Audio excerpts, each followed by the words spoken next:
Hey everyone, welcome to the 198th episode of the Coronavirus Fake Nerds podcast. We're all here sheltered in our homes while the world is on fire and our country is falling apart.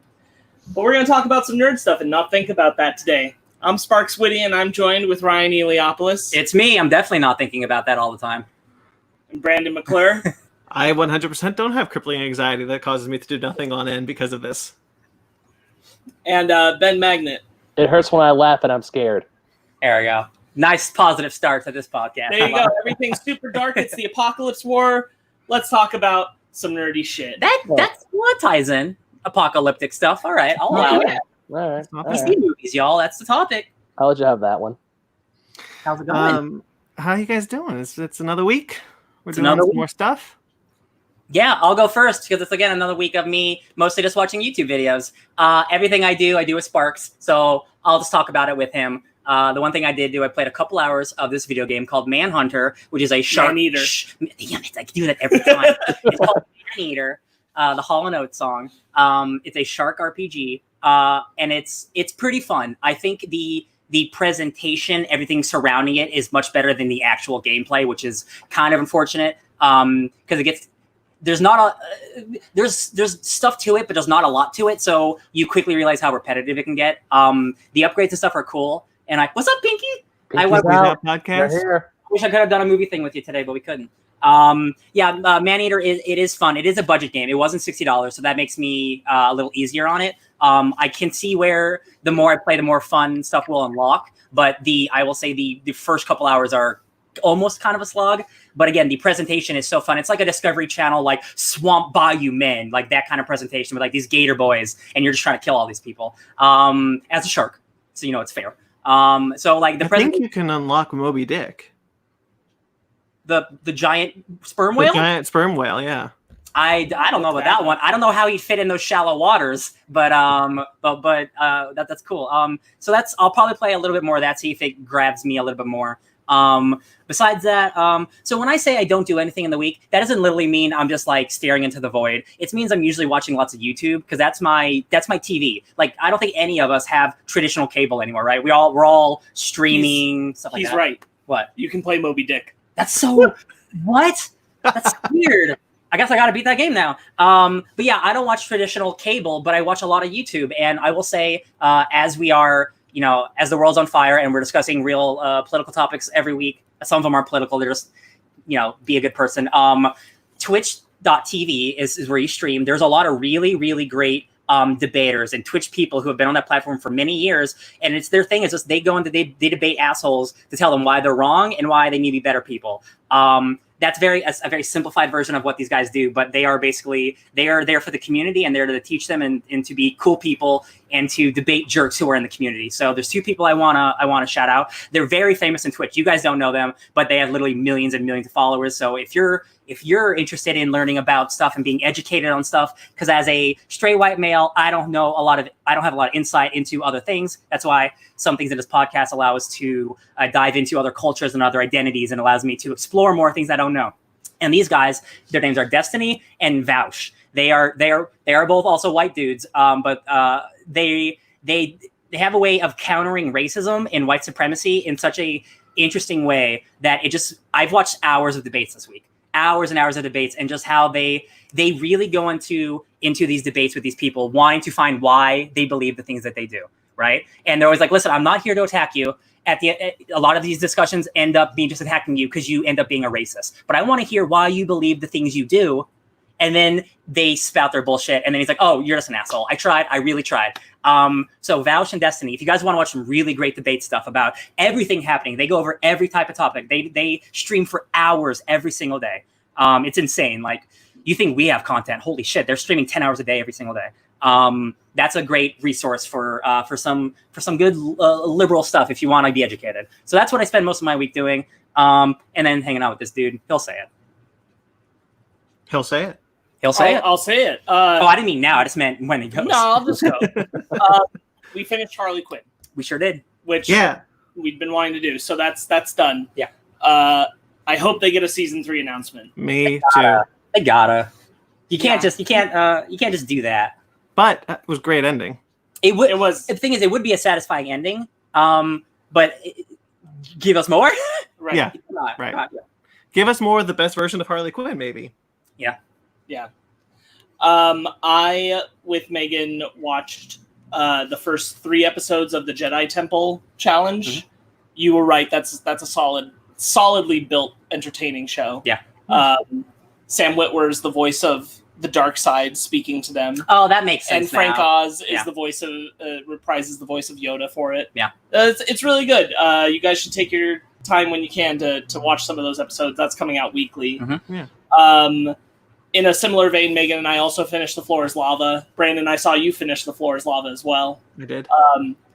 Really, like every episode that I watch, I'm just like, I want to do it. I just want to be able to spend money to go somewhere and do that for 3 hours. You think a place like that would exist? Yeah, I'm sure it does. And like, it's so elaborate Yeah. and expensive. Running it day to day, I'm sure is such a feat. and all that lava is so expensive. Exactly. Yeah. I saw the thing. I was looking it up because I also finished it, and I was looking up what that was made of, because Zara thought it was just dyed water, and so we looked it up, and I was like, no, it seems really thick and slippery, and it's got to be something else. And they won't tell us what it's made of, but the producer was like, it's probably more like Panda Express's orange sauce. Yeah. Ew. It I was like, seems like that. A little more sticky. Yeah, it's slimy and yeah. What did you could talk about that here, Brandon? What you felt about it? I know you felt it was just fine. yeah, I kind of wish I'd liked it more, because it is a fun premise. I just don't think it's well made. It's a well made reality show, if that makes sense. I mean, I hate the narrator. Oh yeah, me too. I reached a point where I started just tuning him out. Yeah. But I like the rooms. I I do too. like the design of the rooms. I like the competition of it. I agree with you. Like, there's way too much recapping, Yeah. and the narrator is annoying. But outside of that, I think the design of the show, the rooms, are great. Yeah, and I think that's where it shines. I just wish the show did more with it, honestly. Sure. I hope it gets a second season, because I would like to see it kind of improved upon. Right. Let's see, Bearded Comic Bro. What's up, comic fam? Hello, sir. I was on the modern comics man with him. Nice. So, bud. Ryan, our internet went down for almost 24 hours. Yeah. I forget. You forget sometimes how much you need the internet. Unfortunately, in our day, we have a lot of entertainment, but you quickly realize, like, oh, there's a lot we can't do now. Yeah. So you showed Megan and I a movie called Pop Star, Never Stop, Never Stop. Yeah. So I wanted to watch something because, again, most of this week I've been watching very heated political debates and just dealing with the world itself. So I was like, I want to watch just a fun movie. And then before that, the internet went out. So I was like, I have my own list of movies that I have. I was like, I want to watch Pop Star. And I went downstairs, and you guys weren't doing anything or something. I was like, would you guys like to watch this movie with me? You don't have to say yes, but, it's an SNL movie. If you guys don't know, The Lonely Island, Andy Samberg, all those guys. They've made a couple movies before. I was like, would you like to watch it? And they're like, sure. And I think you guys laughed enough for me to think you guys liked that movie. Oh, I definitely did. Yeah, good.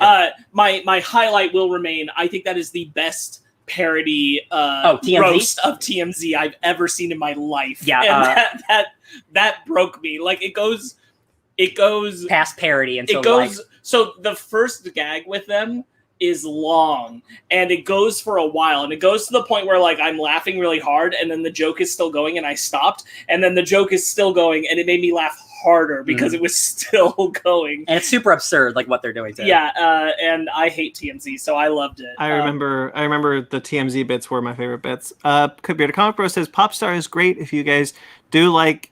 Wait, if you guys do like, you will lose a subscriber. I think it means if you don't like it. Yeah. Yeah. We'd lose them. I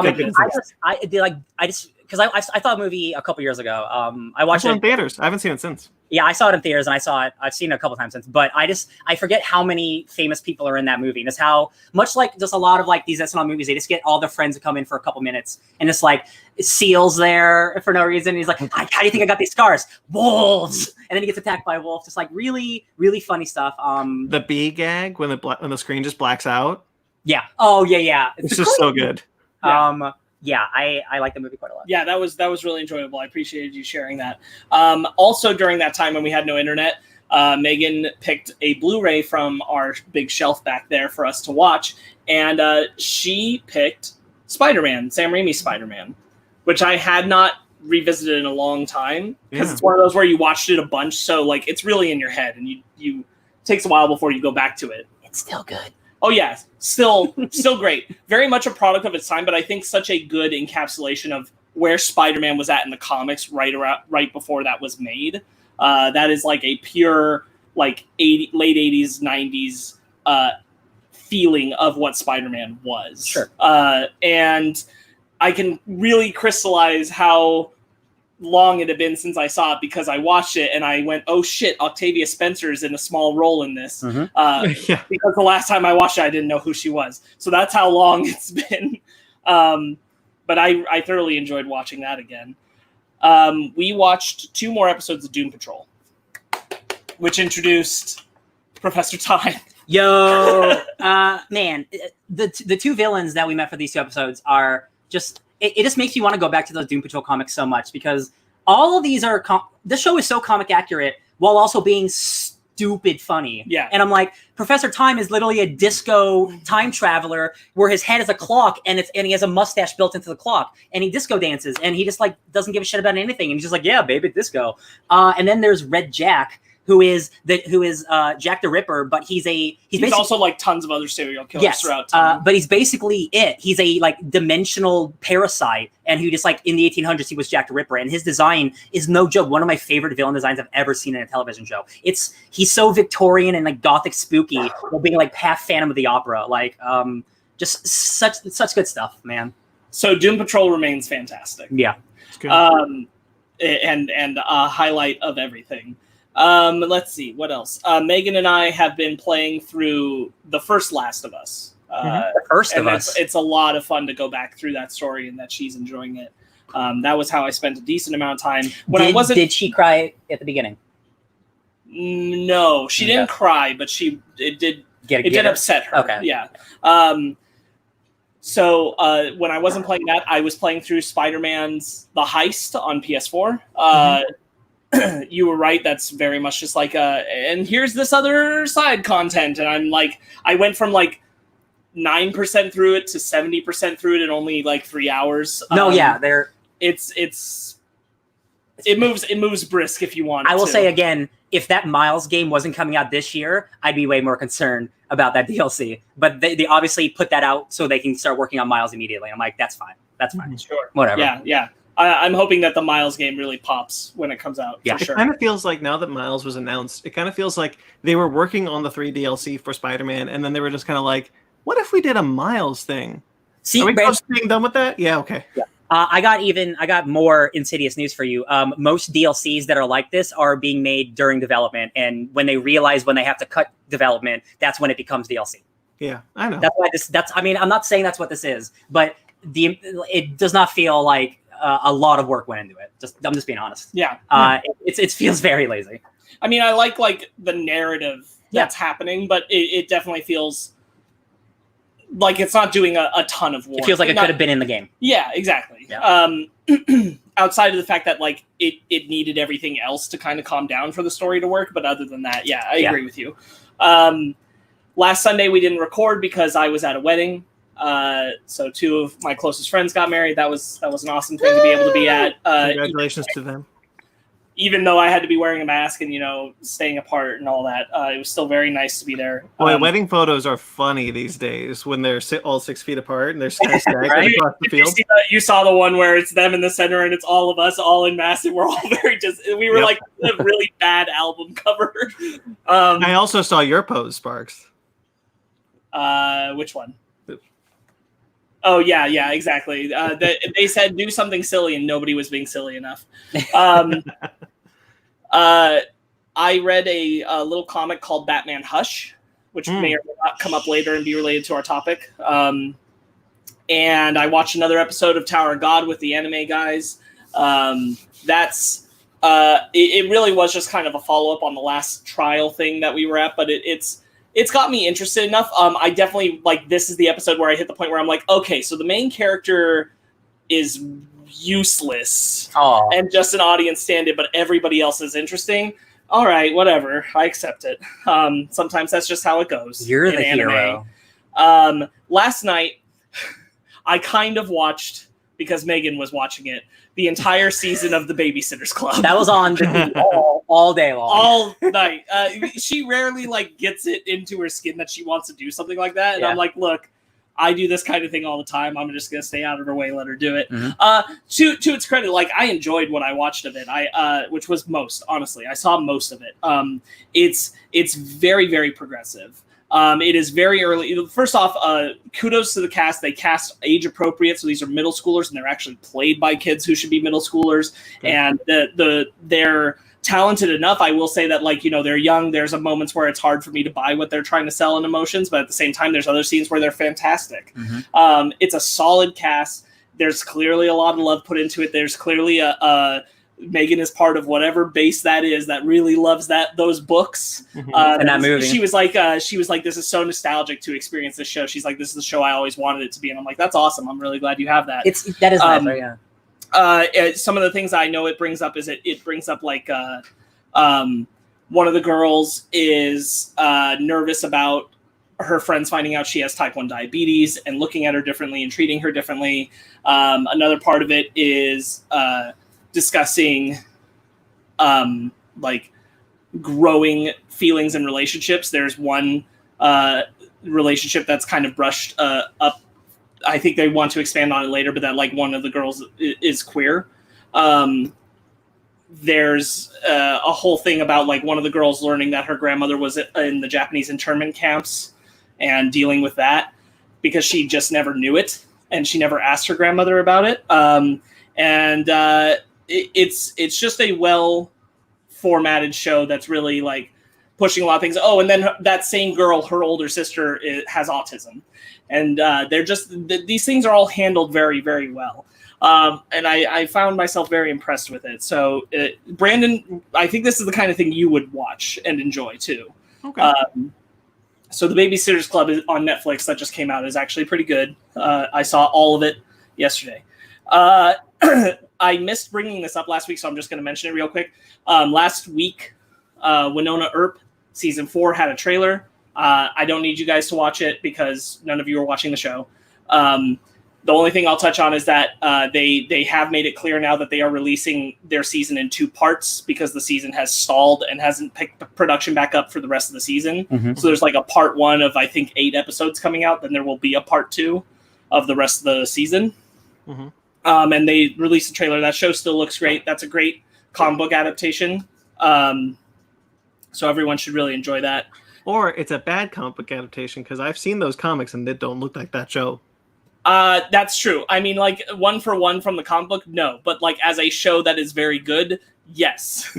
I'll say that. What do I want? So then we all kind of did this. So this will be my last thing that I bring up. We all watched a thing called Hamilton. Mm-hmm. This was your first time seeing it. Brandon, your first time seeing it. Ben, your first time seeing it. I refuse to listen to the music, so this is my first time experiencing anything, except for a John Krasinski forced Zoom call that I watched. That was a Hamilton song. So that's the most I've seen. But hey, guys, guess what? It's good. Spoilers. That's good. Yeah, I was gonna bring it up that I did watch it also. I liked it. Obviously, it's great. There's really not much more I can say that hasn't been said in the past 6 years. Also, I want to point out. Thank you to Disney for letting the whole world see it because that's important right now. Yeah, that was really cool. Also, know that every person in that show could be a bad person, and you can still have a musical that separates from that. Everyone needs to remember that. There's a really great article discussing how Hamilton, because there's historical inaccuracies in some places too. Yeah. Hamilton is better observed as fan fiction rather than historical biopic. Yes. It's clearly not a one-to-one of real history. It's a musical. Which was the intent, that it's not just a gimmick of only casting people of color. It is meant to be an idealized fan fiction. Yeah. Based in some realism of what happened. Ben, you watched Hamilton as well. Oh yeah, I loved it. I thought it was amazing. As I was watching, I was trying to remember back to high school of my history classes from the American Revolution. And just the whole time I'm watching the show, I'm just glad I saw it without listening to any music. Like anytime I was like, hey, let's listen to Hamilton's soundtrack. I'm like, can we not? And they're like, well, why? It's like, because I actually would like to see the show someday. I don't know when, but I would like to, and I don't want the music to be spoiled for me. I knew I would never see it, probably ever, and I was gonna like just reserve it for going to the theater. I figured if there was a slight chance for me to see it, either in Los Angeles or off Broadway, or just like kind of like how Lion King, like years after its initial release in New York City, you could find Lion King almost anywhere. I figured, okay, then I'll go see Hamilton. Yeah, but my mom had tickets to go see Hamilton, and she told me, "Hey, we're all gonna go see Hamilton." I'm like, "Really?" It's like, "Yeah, your dad and I." I'm like, "Why would you do that to me?" I love it. That's a sick break. Like, she also did the same thing to me to the Boy from Oz with Hugh Jackman when that was playing on Broadway. I've never forgiven her. Oh wow! Also, hi, Downright Nerdy. Oh my god! He messaged us. We're all Yeah. here. Like, check your phone screens. I'm like, oh, thanks, guys. We're talking. We can't check our phones. I just did. All right, I did tweet out earlier that we're doing this right now, but yeah, Hamilton's amazing. I freaking love George Washington and King George. Those actors were amazing. I'll say it real quickly. I watched Into the Unknown, which is about the making of Frozen 2. So watching Jonathan Groff in that and remembering his role as Kristoff in that movie, especially that song, and then watching this, I was like, man, he's awesome. Yeah. I did not realize, like, Fanny looked it up, and she's like, that's Jonathan Groff. I'm like, who's Jonathan Groff? I was like, that's Kristoff. From Frozen? She's like, yeah. I'm like, no. Dallas, Texas, 2009. I saw Spring Awakening, which is a German rock opera what's his name? Jonathan Groff. Jonathan Groff. He was a part of as a young man, and I'm like, wow, because my friend who I went to posted that on Facebook, and I'm like, holy shit, I can't believe I saw that thing 11 years ago. Where's the time gone? Wow. Yeah. I'm really glad that people have gotten to enjoy it as much as they have. That's really awesome. Also, I wasn't worried because, again, like, my theater love was between when I was in high school and college, right? So like that's when I did all my theater stuff. So I saw In the Heights in New York with Lynn, and like that was an awesome experience, right? And then I lost it. Oh no! You know what? I just like theater a lot. Theater life, and just like, oh, I got it. Hamilton reminds me of like how much I really love theater and how it sometimes goes away from me. But like I see something this, I'm like, holy shit! Like theater, like there's nothing like it. There's really nothing like it. It's 3 hours of just bars, of just hot beats. And like, that's so much memorizing. I could never do that if you gave me 1,000 years. Yeah. Never. It's so impressive. I love theater. Yeah. And one last thing I just realized that I'll add on is another big thing that happened this week is Brandon and Ryan and a bunch of other friends and I played a game called Dead by Daylight. Yeah. A lot. Yeah. I'm going to need a break because I had many nightmares and night terrors because of Dead by Daylight the past couple of days. Yes. Oh no! Damn. The other day I had such a bad night terror that I woke up screaming. Zara was very mad. Then she was concerned. I woke up screaming, and then apparently I asked her, close the door, make sure the door is closed. And she said, what door? I got the door next to the bed. Because I had imagined there was a door. I'm going to tell you about my night terror. You guys are going to share this. Okay, so there was this door next to where I sleep, and so I was babysitting this little girl, this I don't know, 4-year-old girl. No, she was older than that. I can't tell ages. And she was having this. We were doing this thing, and I think we were playing a game. And she goes, "Can I say goodnight to Daddy?" I go, I don't think your dad's home. I was like, "Yeah, he is. He's in the other room." And I'm like, "What do you mean? There's nothing in there." And then. Then it's fuzzy because nightmares, you can't really remember the whole thing. Sure. Then it's fuzzy, and we're in bed, and I said, "Okay, say goodnight to your dad." And she goes, "Good night, Daddy." And then I hear just this growling yell coming from right next to me, as like I imagine this thing, like when the Iron Man suit like grabs Peggy, in the. Pepper in Iron Man 3, like that, but like growling in this shadowy figure, and I woke up terrified, screaming in a cold sweat. It was a horrible experience. Damn. I mean, that doesn't sound like that's actually from Dead by Daylight. The next night, I had a nightmare that was just me in Dead by Daylight. Wasn't quite as terrifying though. That's a bummer because you've been having such a good time with it. Yeah, it's been fun. I've enjoyed it. That game, yeah. For those of you who do not know, Dead by Daylight is a asymmetrical video game where it's 4 survivors versus a killer. They have lots of DLC, so you can be like Ghostface from Scream and Michael Myers and stuff. It's a lot of fun with a lot of people or with a lot of friends. Being a killer is just so fun, and there's like so many different kinds. And like I found mine where he's a dude with a chainsaw and he can like run with a chainsaw, and that's just a great old time chasing your friends, and they're all screaming. There was one time Matt had a gunslinger guy, and he was learning how to play him, and he had killed me, and I'm like on the ground, like crawling away, and he can't figure out how to pick me up because in the game you got to pick up the survivors and put them on a hook and sacrifice them, and so he can't figure out how to pick me up in that character, and he's like, "Hang on, Brandon, we're gonna figure this out together." Thinking this horrifying monster, just trying to be like, "How do I pick you up?" And we were playing on Haddonfield, which is the Halloween map from John Carpenter's Halloween. So it's, the Laurie Strode's neighborhood. So you see this dude like shooting in the neighborhood. He's like, "All right, Brandon, let's just see how this is going to work." And I was like, "Whoa, what is this? This is insane."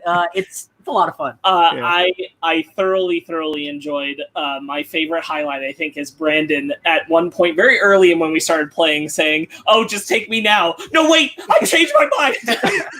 Because Travis was the invisible thing, and I could see it. I could see the shimmer of the invisible of the invisible thing, and he's been following me, and I'm like, "Screw it, just take me. I don't care anymore." And then he unshimmers, and I'm like, "No, wait, I changed my mind." Man, that game's a lot of fun. Yeah. Oh yeah, Ben, I hope you can join us and play it. Yeah, I gotta look that up. What was that, Ryan? You're the horror guy here. You love horror more than anyone here. Yeah, Michael Myers is a playable character. He is. Yeah. Okay, that's pretty cool. If you have no more Sparks? Nope, that's my week. Ben, why don't you go next? I got quite a bit. Okay. I actually did some stuff for once in my life. I did some things. Besides, for once in my life. Yeah, I know, right? So on the video game front, I started finally playing Charles & Lana last weekend. Because with all the stuff that's going on in the world, I need something with bright colors. I need something that looks happy. You need some I need something that won't put me into a depressive episode, Nier Automata, or fill my dreams with death, doom, and despair and Satanism, Doom. So I'm like, I'm gonna start Trials of Mana so I can have a little colorful RPG. In defense of those games, in Nier Automata, you're fighting for the survival of people who just want to be identified as people, and in Doom, you're killing evil, so you're actually a good person being a savior. Yeah. So, but I understand what you mean. Yeah. Did you just sheath finger guns? I just wanted to do a magical girl transformation. That's all. I appreciate you for that, Ryan. Thank you. But yeah, so I just needed to play something that was light, that was fun, something that I really want to play. Because Manny's still playing Animal Crossing. I really didn't want to play Animal Crossing, so I'm like, I'm gonna just put me into a RPG fantasy world, and I'm having fun. I'm really enjoying it. I'm almost done with my first playthrough. I'm on the final 8 bosses right now. How many hours? What's up? How many hours have you put in? I think like 20. Okay. Give or take. But of course, there's like 3 different playthroughs. Or there's like 6 playable characters. You pick 3, and then 2 of those main characters have like story stuff between the 2 of them. So I have like more playthroughs down the line. So it's like, because I haven't touched 2 other characters, so it's like, cool, I'll play through those characters as well, and I get to... Sounds like a Fire Emblem situation, Ben. Kinda. But it's not as long as a Fire Emblem situation. Yeah. Because 20 hours, I'm not even close to the time skip at that point. Mm-hmm. And I'm pretty much in the end game now. All my characters are like at the last class they could upgrade to, and now it's just the grinding and all that jazz. So yeah, Trials of Mana, it's fun. Would recommend if you like a fun RPG. I showed Fanny Batman: The Mask of the Phantasm. Totally thought you were gonna say Bambi. No. I showed Bambi. Yeah, we watched Batman: Mask of the Phantasm. She really liked it. I was just glad I was on Netflix again, so I was like, cool. I could, even though I own the DVD, but I'm like, hey, it's on Netflix. I'll give it a watch. Can I ask a question about that Warner Brothers property? Is that Warner Brothers movie on HBO Max? Mask of the Phantasm? No. It's also not on DC Universe. What's going on? Wait, what's going on is that Warner Brothers had a shit ton of deals with other streaming services that weren't expiring until later this year. It's just so funny to me. Okay, I'm lost. What movie are we talking about now? That's the Mask of Phantasm. the Phantasm. Batman Mask of the Phantasm is not on HBO Max or DC Universe. It is on Netflix. That's what I mean. It's weird. All your DC content in one place. Maybe. Except for this. Someday. Yeah. Sorry, Ben. Go ahead. Yeah, I have a gripe about that once we get into our review and stuff. So yeah, I was playing a bunch of that, and and a few other things I'd rather not get into because of health reasons and personal reasons. But besides that, I was playing some video games. I saw some movies. I freaking loved Hamilton. I mean, if you're not going to say more about Batman Mask of the Phantasm, can I just add, Batman Mask of the Phantasm, I think, is the best Batman movie, period. No, it is. Not just live action, not just animated, period. I agree. It is. Totally is. I can get behind that. I probably have to sit on that for a little while and think about it. This is not the topic for it because obviously Batman Returns is my favorite. But maybe. I like risque Catwoman. No, it was just glad to rewatch one of my favorite films from my childhood, and Fanny, because I showed it to Fanny years ago, but she forgot about it, and now when she's watching, like, she's trying to. I mean, full spoilers. The movie's been out for like 20, almost 30 years now. She's like, "Oh, I bet it's her dad who's the Phantasm. Oh wait, is this person the Phantasm? Who's the Phantasm?" And I'm just sitting there going, And then when you see the Joker before he's the Joker with the long, she's like, he looks really familiar. His long nose, I just don't like it. I'm just like, oh, just wait.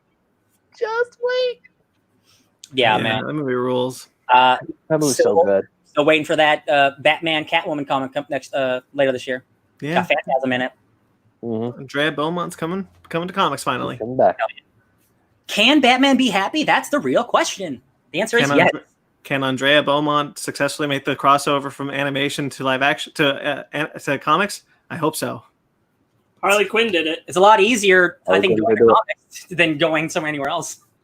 Yeah, I've always found it very strange because, Harley Quinn, Mercy Graves, and others were introduced in the animated series and then made the jump to comics, but the Phantasm never did. There are some comics that tie into the animated universe, but never mainstream comics, and it's really upsetting because she's such a great character. Well, with that Batman animated comic that's out now, who knows what we can do with it, Well, I mean to say, like, as far outside of comics that are set within the realm of the animated series. Oh yeah, no, yeah, like she's never made the jump to mainstream. Yeah. Yeah. And so also, this is the year. Yeah, and also one other big thing that I did yesterday. Today's Sunday. Yesterday. Yeah, I did yesterday. I was on my friend Inga Draper's podcast, Adults Talking Anime Plus. You did that this week? Yeah, I did that yesterday. Oh, send me the link. Send me the link to that so I can put it in the description below. It's not up yet. Okay, never mind then. Screw it. Yeah, the episode's gonna come out sometimes this week. So if you want to listen to me talk to her and her brother Thor for, I want to say, like a good hour and a half or so about just talking about anime, video games, Final Fantasy VII Remake, check out Adults Talking Anime Plus. It's on like Stitcher, iTunes, Google Play. I'm pretty much all the same places that we talk about. I have the same question. Yeah, Thor. Thor? Yeah, his name is Thor. I want to listen to Thor. I think I need to listen to Thor now. Oh, you don't? You're not listening because your co-host is on there. I see how it is. Ben, change your name to Thor, and I will. No, I know my name is Thor in some of my friends' phone number, some of my friends' phones. I know that. Thor Magnet doesn't really work.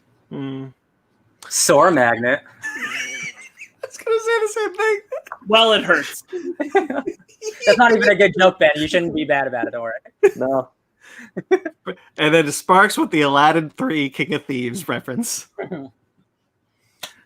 Okay, Ben, you done? Yep, that's pretty much all I could really remember, or all I want to talk about right now. Awesome. Okay, so obviously we mentioned Hamilton, and I watched Florence Lava and Dead by Daylight, but I actually did quite a bit more. I did end up watching what I call the extra credit, Constantine and the City of Demons. Oh, I watched that too. I wasn't going to talk about it till later. I'll wait to talk about it with you a little later in the episode. But I did watch that. I was going to talk about it right before we talk about the other three. Right. And then I also did the other extra credit, which was Nightwing and Robin, which is a 1-minute piece of shit short film that is actually a deleted scene from Justice League War. Not Justice League War, Justice League Throne of Atlantis. Wow. Weird. Because in Throne of Atlantis, if you guys remember our reviews, in Throne of Atlantis, Batman is interrupted by Green Lantern because he's going after Scarecrow. They put on that a deleted scene, which is now a short film, of Robin and Nightwing picking up that case and going after Scarecrow. And it's 1 minute long, and it's a short film. 1 minute long, yeah. That's hilarious. Yeah, don't recommend that. That's not even a short film. That's a clip. It's literally a deleted scene. That can be a short film. Just to be clear. As Ryan said, a couple of Twitch players. I want to point out that Patrick Willems did a really cool video this week of the original of the '90s Dark Universe. We were just talking about how we like Frankenstein. He doesn't. Yeah, I really like that movie. He's talking about it, and I'm like, I get it, but I really like the melodrama of that movie. I like that everything is turned up to 11. It's super ridiculous, and that's also why I like it. You can appreciate his criticism and also disagree. Yeah. Because I haven't watched the video, but I saw his whole Twitter thing going on. He's like, the amount of times that I wrote, and then there's Van Helsing, and then went no and backspace. Yeah. I like Van Helsing too. I love Van Helsing, and I don't care. I know it's schlocky.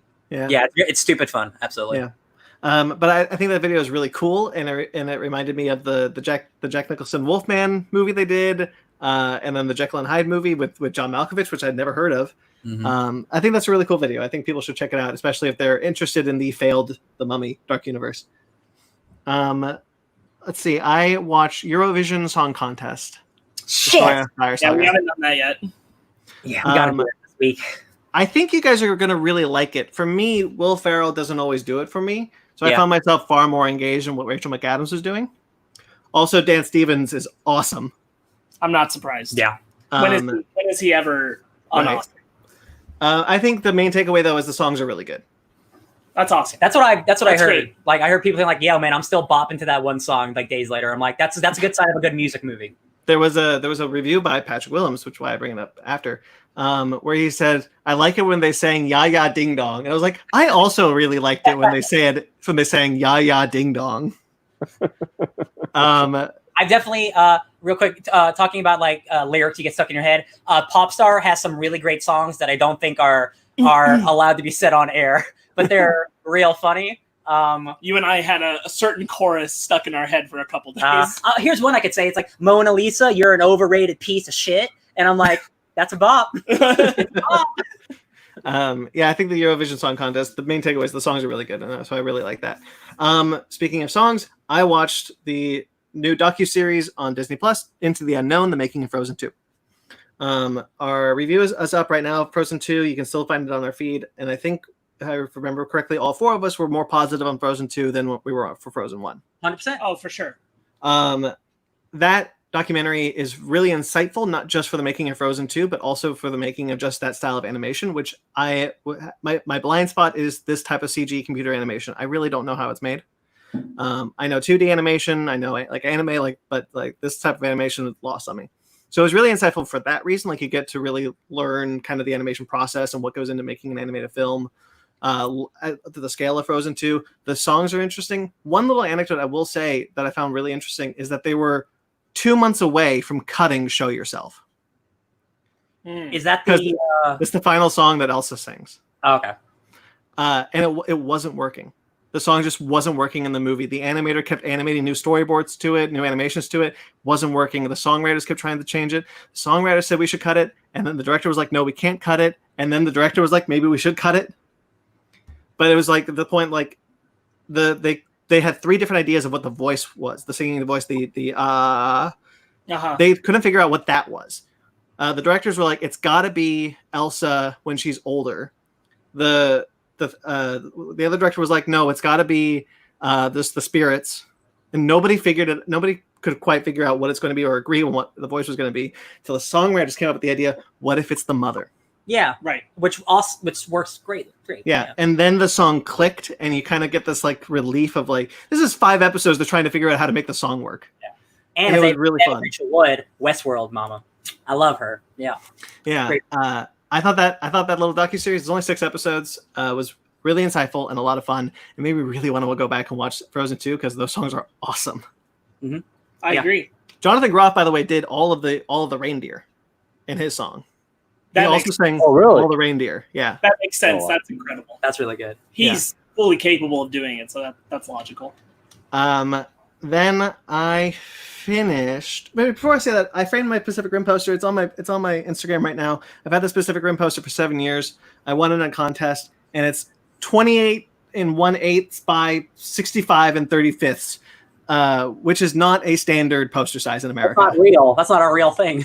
So I could never frame it. So it's just been rolled up in my closet for years, and finally, thanks to unemployment, I was able to get it framed, custom frame at Michael's, and it turned out beautifully. It's up on my Instagram right now if you guys want to check it out. I think it's a gorgeous poster designed by Yuji Shinkawa of Metal Gear. It's beautiful. I love it. He's a concept designer for Metal Gear and many other Hideo Kojima properties. Yeah. Great guy. Yeah, I'm so happy I got it framed. Lifelong dream. And then I started and finished Lego Star Wars The Force Awakens, which was the latest Lego Star Wars games. It's just The Force Awakens. And they didn't do a Last Jedi or Rise of Skywalker. They're just doing all of it. That's correct. Yeah. Wow, cowards. Well, the weird thing was that the ones before had always been like the trilogies. Yeah. And then for some reason they decided we're going to make The Force Awakens and just The Force Awakens. Yeah. And I remember both Brandon and I going, why? Yeah. And I ended up owning it. So I was like, well, I'll go through it because it's a Lego game I haven't played. It's very short. The problem is with the Lego games, they're a lot of fun in their formula, but the big deal is the replay value. Go back to try and complete 100% to try and get the characters, try to get the fun characters. I remember playing Lego Star Wars The Complete Saga, quote unquote, because it was just 1 through 6 at the time. You could play as Ghost Obi-Wan Kenobi. Yeah. Right. And you could like phase through people and you were invincible. It was awesome. Oh, that's rad. So like I'm thinking, I wouldn't even say I haven't played a lot of Lego games. Like when I was younger, like the 360 era, like I played a lot of those. But like once they jumped to the modern ones, the only ones that I played were a lot of the Marvel ones and like a couple DC ones. But specifically not the Marvel Avengers one. It's the Marvel Superheroes one. Yes. That one's incredible. That is a full open world. There are hundreds of characters, a full story, fully voice acted. I'm like, they have the ability to do this. I think sometimes they're forced to make these cash grab ones. The DC Universe ones are really great. The third Lego Batman DC Universe is the space one. You get to play as Daffy Duck as a Green Lantern. Yeah, it's those games are so much fun. There's so much, like the Lego games really go very far out of their way to include, like you can play so many things that you would never play in any other video game. Yeah. They really pull deep dives that's on one of the all best of the things. Like because you're using Legos and you have hundreds of characters, like the TT games, like those Lego games are some of the best like lore and like best like Easter egg stuff in any Marvel game because they just have so much stuff. It's so easy to throw that stuff in there when they have the license and everything. And not only that, it's never just like, oh, here's a character in a skin. Like they really build those characters to be those characters, to have personality traits that relate to those characters. Little nods and gags. Mr. Fantastic turns into a teapot. Like all of them are individuals, and that's really impressive. Wolverine is invincible because of his adamantium skeleton, and then he can heal. Always a lot of fun. And like we're talking about the replay value of the twin characters, the problem with just doing The Force Awakens, even though they add the last 20 minutes of the Return of the Jedi in the beginning of the game to kind of get you reacquainted. Okay. So they do the end of the Return of the Jedi when it's Luke and Vader and the battle in Endor leading up to the explosion of the Death Star. And then it's 30 years later, and then there's the title card 30 years later, and we're going to The Force Awakens. But what if we literally just played those Star Wars games and you're like, oh, I'm going to play the new one? Right. So then you're doing the whole game. So because of that, you're able to unlock Darth Vader and Luke Skywalker. The problem is The Force Awakens doesn't have that many new characters or old characters to unlock. So you end up getting like 100 different characters, and 3 of them, I'll take like sets of 3, and it's like Unkar Soldier, Unkar this, Unkar that, FN 2653, this blah blah blah, this blah blah blah, and it's all these characters of like Susan Catastrophe or Yaya Ding Dong, and like characters like you don't give a crap about. Essentially carbon copies. I will argue it's not necessarily that you don't care about them. It's that 30 of them are all just due to shoot guns. Whereas Marvel superheroes, all of them have superpowers and they're all different. Whereas like you have 7 different stormtroopers, they're still all the same stormtrooper with different costumes. So I think just the world itself lends to less replayability because it's like these characters especially especially of just that one movie. Exactly.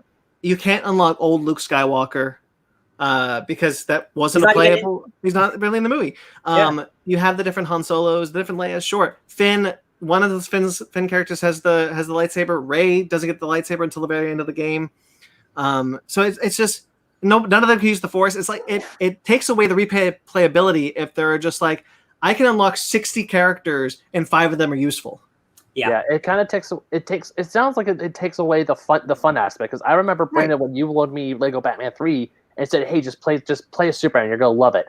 One of my college. This is back when we were in college. One of my college roommates came in. And real quick, that Superman gameplay on those Lego games is awesome. It is. And then, like, I remember I was just like flying. I was just like floating as Superman. My roommate is just like, "What are you doing?" I'm like, "Wait for it." I turned the volume of the TV because right when the crescendo hit on the John Williams theme song, that's when I started flying. He was like, "Okay, I have to admit that's pretty freaking cool." Yeah. So you don't really get that kind of desire to go back and replay the game to unlock all these characters because all the other characters I want to play are from the other movies. Yeah. So that was a bummer. However, you can unlock J.J. Abrams, Kathleen Kennedy, and I'm sure that was really cool before The Rise of Skywalker came out, but right now I don't want to play as J.J. Abrams. Oh. That's really funny. That's a very 2015 move. Yeah. No So I finished... No. Huh? No No Filoni? No Filoni. No George Lucas? No George Lucas. Okay, now if you're able to play as George Lucas, that would be cool. But I think so. In the Lego games that we were mentioning, you can play as Stan Lee, and Stan Lee can turn into the Hulk, swing like Spider-Man, and has an animated skeleton like Wolverine.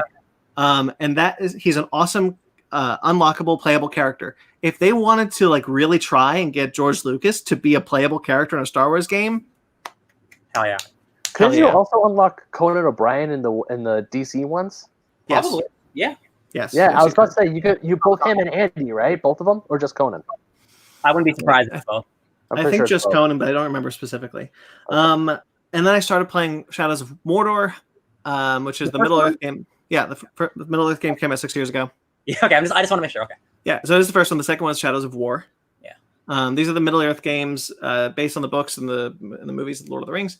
That game's really hard. I'm finding it very difficult to get engaged in that game because I die a whole lot. I love that game. I think that second game is half twice as good and half twice as bad for shitty business reasons. I can't wait for you to get to that one because I think the story is much better. Yeah, I like the story. I like the story of what I've been told, but it's hard for me. And again, the whole thing is like I'm having a hard time being engaged in the game. Yeah. It's not that it's not fun because the gameplay is very fun. It's Arkham combat. Yeah, it's Arkham combat. It's also Arkham map. The Arkham Detective Comics, it rips off Arkham a lot. And it's kind of fun to like ride around, and the powers are cool, and the lore that it's building is interesting, but it's so hard to get engaged because I can go after a captain, and if I die, I got new captains to deal with because of the nemesis system that they had in that. So I don't know. I want to keep going with it, but I'm finding it pretty frustrating. Is it not a difficulty setting? Nope. Okay. Man, again, it's been a long time since I played that. Are there weaker captains that you can kill instead of like the main ones, or are they all kind of just above you now? So they each get more power as they die. As you die, they get stronger. Yeah. The problem is the weaker captains are often surrounded by either more guys or other captains. Yeah. So I end up fighting either three different captains, and they're all different strengths, or I end up fighting a ton of Uruks. Yeah, I feel you. Which are the orcs in the game. I definitely it's been a long time for me, but I remember the opening couple hours of that game were a real grind. Yeah. To get capable enough where you felt like you could just handle things. I remember having to be really, really careful with how I decided to approach scenarios until a couple hours in when I got enough abilities to feel more confident with each encounter. Yeah.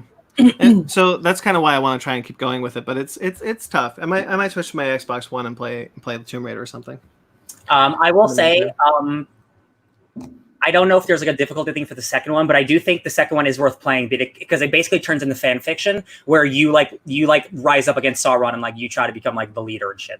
It's super dope. It's super dope. It's the Mouth of Sauron? Star Killer. Those games. It's that version. Force Awakens. Force Unleashed. Force Unleashed. Force Unleashed Lord of the Rings games. Basically, yeah. All the DLC literally has you playing a Sauron in that second game. It's that second game. It had some shitty business stuff aside because during that era there was a lot of shitty microtransaction stuff going on. But the core game itself is super dope. So I hope you either get through this one or just skip to the second one because like the story's fine, I think, but like that second one you should get to it no matter how you get there. Okay, I'll do my best. Okay, that's all I got to go on. Should we get into our bread and butter? B. Time to start the podcast. Okay, so we got some sad news this week. Sparks, you just pointed me to this one. Broadway actor Nick Cordero has passed away this week from COVID-19. Yeah, this was just today. Nick Cordero, he got his start off Broadway with the Toxic Avenger musical, and then he was the second to take over in Rock of Ages for the national tour. And he's well known for like doing Bullets Over Broadway, and he's the originator of the role for Earl in Waitress, which has been a huge Broadway musical standout. No, gotcha. It's an original production by Sarah Perel. Waitress based off the movie, yes. Oh, is it based off the movie? Yeah, the Kerry Russell movie. Yeah, okay. That movie's really cute. Yeah, I know nothing about the story. I only know the music. The movie's good with Kerry Russell and Nathan Fillion. I like the movie. Yeah, the Phils. Yeah, that's a good one. Anyway, so he passed away at 41 today. I know a whole lot of actors who are really, really hurt by it, and it sucks because he's one of the younger losses due to the coronavirus. He leaves behind a 1-year-old son and his wife. It's too bad. It's too young to go. This week, Danny Hicks. If that name doesn't sound immediately familiar, he was Jake from Evil Dead 2. He attacks. He's the guy who shows up with the professor's daughter. A ton of Sam Raimi movies. He's been in all most of the Sam Raimi films. He was in Spider-Man. We just talked about that. He passed away this week at the age of 68 because of cancer. Oh. And then the biggest, probably the kind of the heavy hitter of this week. I shouldn't say it. It's not a competition. Who died better? It was just the one that everybody was talking about. This. Carl Reiner passed away. Legendary screen actor Carl Reiner passed away this week at the age of 98. Longtime friend of Mel Brooks. If you watch the Ocean's films, he's in those. Director Steve Martin. He directed Steve Martin. I forgot the movie now, but his legacy, there's fireworks going on. I hate it. His whole legacy is incredible. He leaves behind an incredible legacy, I think. He was in Hollywood for over 70 years. That's insane. He has a son who's also done incredible work, who's said so many nice things on Twitter. And he was always such a nice guy. Yeah. This is gonna be a weird thing to say. You don't often get to see people who live up to be 100, and they're like, there's nothing bad to say about them. And I don't mean that in a negative way to anyone who's passed away, but this dude was a real one, and he made it so far in life just being a real good guy and just putting out great work and just trying to be happy and having a great family. And he was wearing a Black Lives Matter shirt at 98 years old. I can't. There's nothing bad to say about the dude. I'm glad he got to live the life he did and the legacy that he did, and his son Rob has made such good stuff and left a good legacy behind him, and he will be remembered forever, man. It's crazy. Yeah. I love his work. He's always so funny. I mean, his character in the Ocean's films is just so good. Yeah, that's true. Yeah, it's that was a blow. But also a long life, which is really his legacy was cemented so long ago, before any of us were born. Yeah, exactly. Okay, so another big loss this week happened not in the form of a person, but in comics. Dark Horse has lost the rights to Alien and Predator. Yeah, who got them? Marvel. Marvel has acquired the rights to both the Alien and Predator franchises. No details were announced about what the stories are going to be, what the creative teams are going to be, what anything is going to be. 21. They just released two by David Finch. Dark Horse has had these licenses since 1988 and 1989, respectively. Damn. They've been publishing Alien comics. I've got the original Alien comics, the first 3 that were set after Aliens, before Alien 3.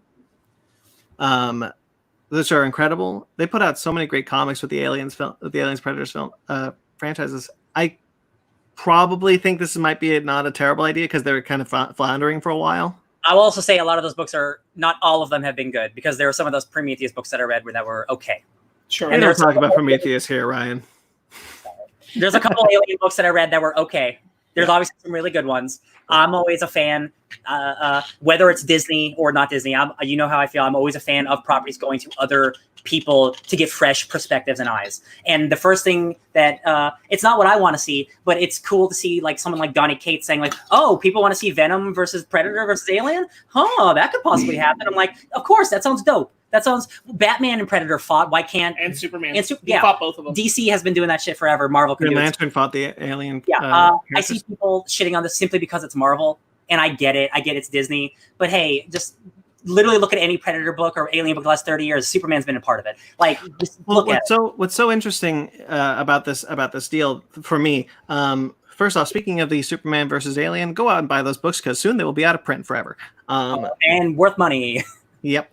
The Alien books have been floundering for a while at Dark Horse, but I am interested in some of those. They've been publishing the original scripts for Alien, Predator, and Alien 3 as comic book form, much like they did with the Star Wars. But now Marvel is transitioning to a lot more IP comics, which is different for the big two in the last couple of years. Marvel is now Warhammer. Marvel is publishing Warhammer, obviously Star Wars. Conan, which is also Dark Horse. An Avenger now, like yeah, and the kaiju, Ultraman. Yeah. So they have a ton of IP comics, which is interesting. Yeah. But outside of Conan, none of them have crossed over the Marvel universe. Yeah. And Marvel doesn't like to play with other companies when it comes to crossovers. That's why they don't do any intercompany crossovers anymore. Unlike DC, who's just like IDW, Dark Horse, IDW, Dark Horse. Let's do it. They throw fun to anyone who wants it. Yeah, that's the one thing about DC that I love. Like, they don't care. It's like, dude, you want to write a cool story about the Justice League and Black Hammer? Go for it. it. You want to write the J.J. Abrams Star Trek crew meeting the Green Lantern run? Go for it. Elmer Fudd and Batman, Nortale about their same lover? Hell yeah, baby, do it. And outside of Conan, Marvel hasn't even done within the company crossovers with their IP. I hope that Alien and Predator is the change there. I really would like to see, obviously outside of continuity, so like not even a what if, but like I would like to see Alien versus the Avengers or even Predator versus the Avengers. I think those would be cool. Well, we got that awesome promo image of the Predator holding an That doesn't mean anything, though. It's just a promo image. So that doesn't mean anything. But I do not think the very first image they would ever release with an Iron Man helmet is going to signify that they're never going to do it. That they wouldn't do that to us. They would not put it out there. Like, look, Predator and Iron Man, if they're never going to do it. That is so silly. That's bad marketing. The one that's more indicative to me is the Alien one, because that's a more subtle Marvel crossover, because it's just Star-Lord's tape thing in the lower right corner. Yeah. And I'm like, you could have just released any Alien image, because nobody, unless they're really paying attention, is picking up on that. Yeah. So it feels like they really do want to lead into that kind of crossover territory. And I 100% think they're going to be they're just really late to the party. I think Marvel is getting a little more lenient. Conan had a Moon Knight crossover event recently, like with and it's like, that's something I never thought I'd want, and some people still don't want that, and I get it, but like, I think it'd be cool. I get it would be difficult to cross over your IP of Star Wars. I understand that'd be difficult to do, but you can do it with these guys. This is a bummer is that IDW can no longer do the Star Trek Alien crossover that J.K. Woodward has been trying to pitch for a while. Oh yeah, I saw some of that. We saw some art for that. That's a bummer. Yeah. But yeah, so hey, hopefully some of these books are good. They got some good talent over there. I'd love to see Donny Cates tackle something. Yeah, and like with Conan, I got Jason Aaron. That at least the first run they're going to get big names, so you buy those books. You know that. Yeah. They're not Jason Aaron started. So Jason Aaron has started Star Wars and Conan. Yeah. He should start Alien and Predator. I wouldn't be surprised. Like, they love him so much, and he puts out good work. So I wouldn't be surprised. Okay. Speaking of IDW, we talked about IDW loves to cross over tons of stuff. They're doing another crossover. They just did Transformers Terminator, and now they're doing Transformers Back to the Future for Back to the Future's 35th anniversary. Right. DeLorean Transformer. Yeah, so this is a new 4-issue miniseries coming in October. As Ryan said, they have released a toy that was available for pre-order at Walmart is no longer available for pre-order because it's sold out. Damn it. It's a DeLorean that turns into a Transformer, and his name is Gigawatt. Man, that's cool. Yeah, I gotta look this up. I gotta see this. Have you seen the Ecto-1 Transformer? No. No. Yeah, that's a good one. That's a good one. I like that one a lot. That was for the Ghostbusters Transformers crossover. Yeah. So from IDW comes Transformers Back to the Future, the 4-part comic book series. The first issue cover is being revealed today, along with the story synopsis. Marty McFly has just returned to his home sweet home, Hill Valley, 1985, and everything's looking up. That is, until Marty and his friend Doc Brown's time machine attracts the attention of the Decepticons, with one small mistake. Marty finds himself thrust into adventure to stop the Decepticon plot in the past, present, and future, all with the help of a new time machine, the Autobot Gigawatt. Do we got a creative team? No, I couldn't figure out the creative team, even though it's out in October. I'll wait and see who's writing that before I dive in. All right, so this kind of pisses me, or that doesn't piss me off. It really bums me out. They're only making 1,985 of these toys. That's cute. They did the same thing for the Pepsi, for whatever the Pepsi was called.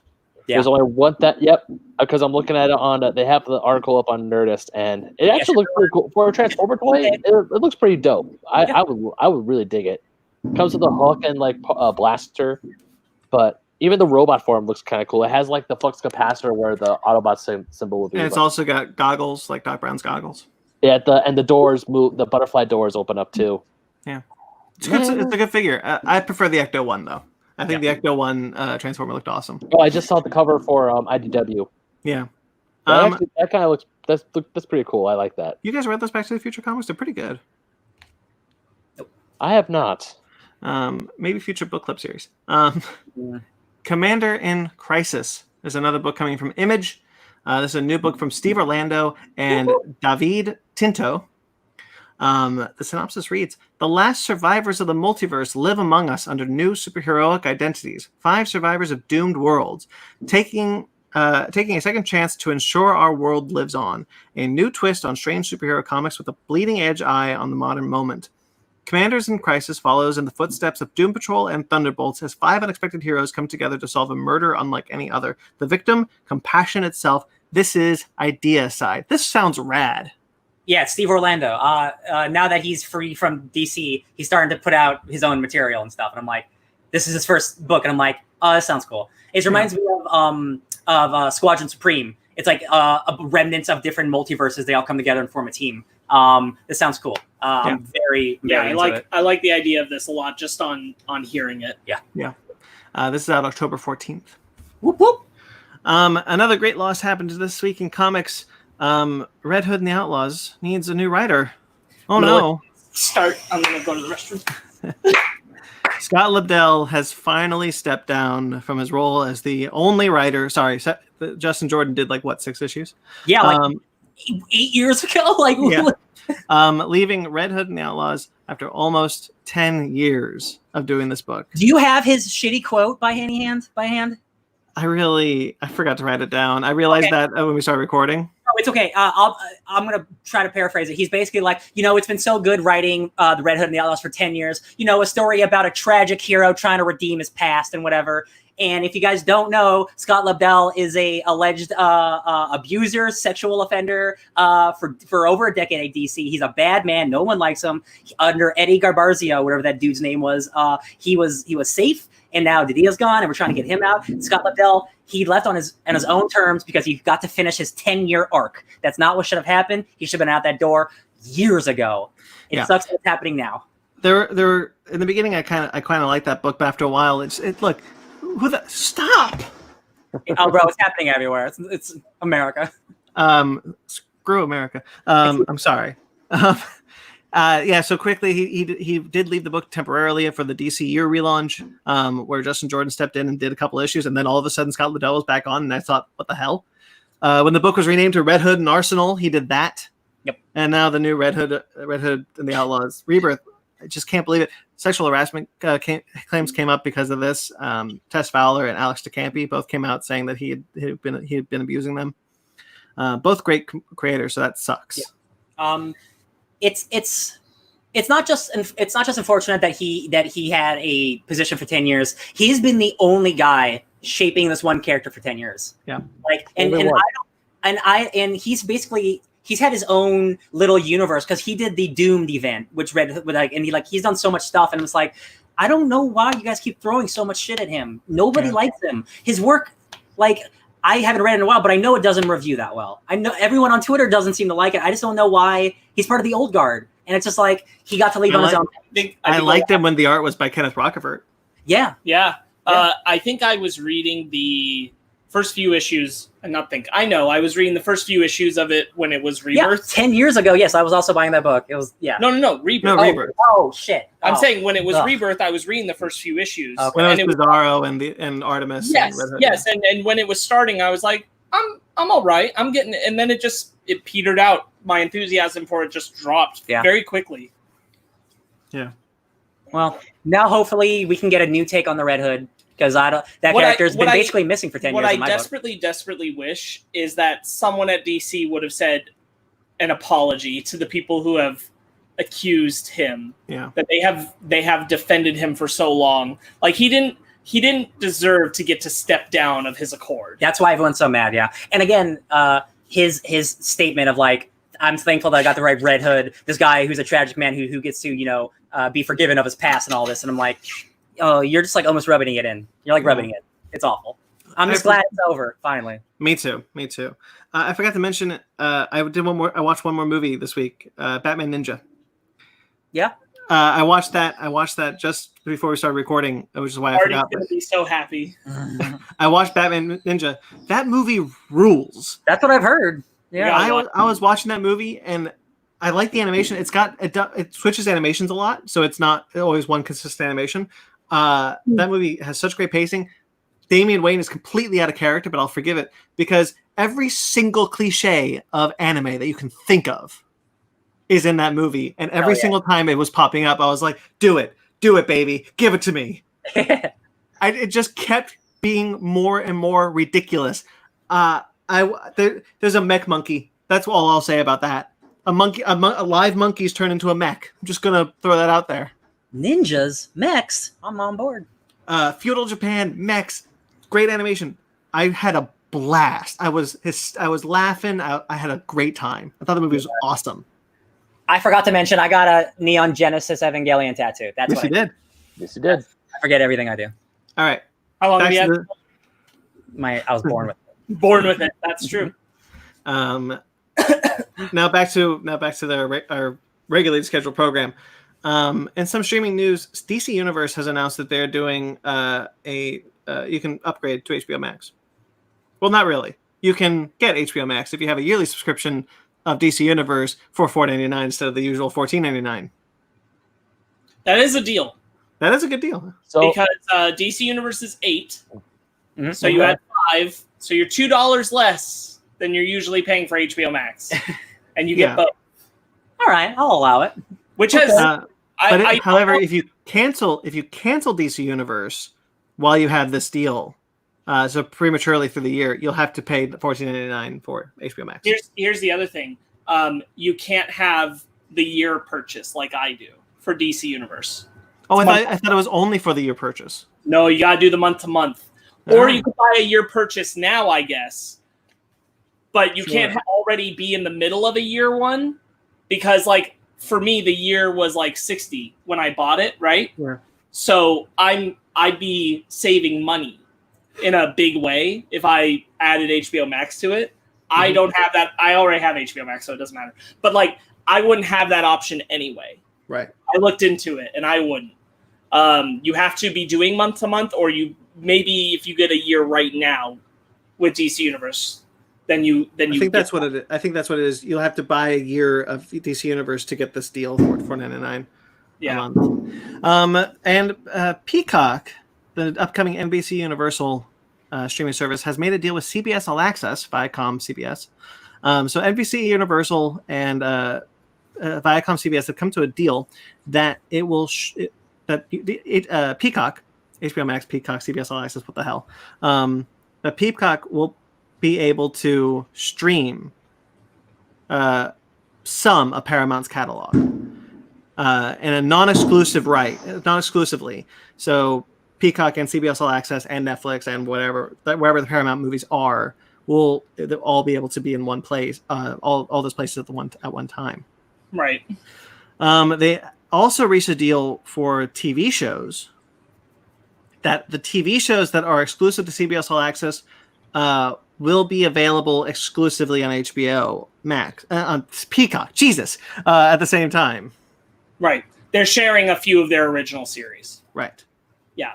I think that there's a wisdom to it of for them, I think they know that one of them is going to go eventually. And so they just want to try and find where the audience is going to gravitate more and kill the one that gets less of it. I think this is the same for DC Universe and HBO Max. Oh, we know who's winning that. HBO Max, yeah. I was going to say DC Universe. Do I know something else? Do you guys know something I don't? I think that they're trying to consolidate what they can out of the audiences, because I don't think, if I were to hedge my bets, I'd say CBS All Access and DC Universe are not long for the world. Yeah. So Kurtzman better get those Star Trek shows out quick. All 7 of them? All 8 of them. Well, I think that whatever would be CBS All Access original programming will all migrate to Peacock. In the long term. Migrate to my Peacock. Heyo. $5.99. They had this to say. The partnership we are announcing today is consistent with our strategy to maximize the value of our content by selectively licensing our library products to third parties while prioritizing franchise IP for our own platform. Ben, what streaming services do you have? Netflix, Hulu, Disney Plus, and I'm splitting Verve with Sparks. Got it. Okay. So I have 4. HBO one Max, one of them I'm not paying for. The others I'm paying. Fanny and I are splitting.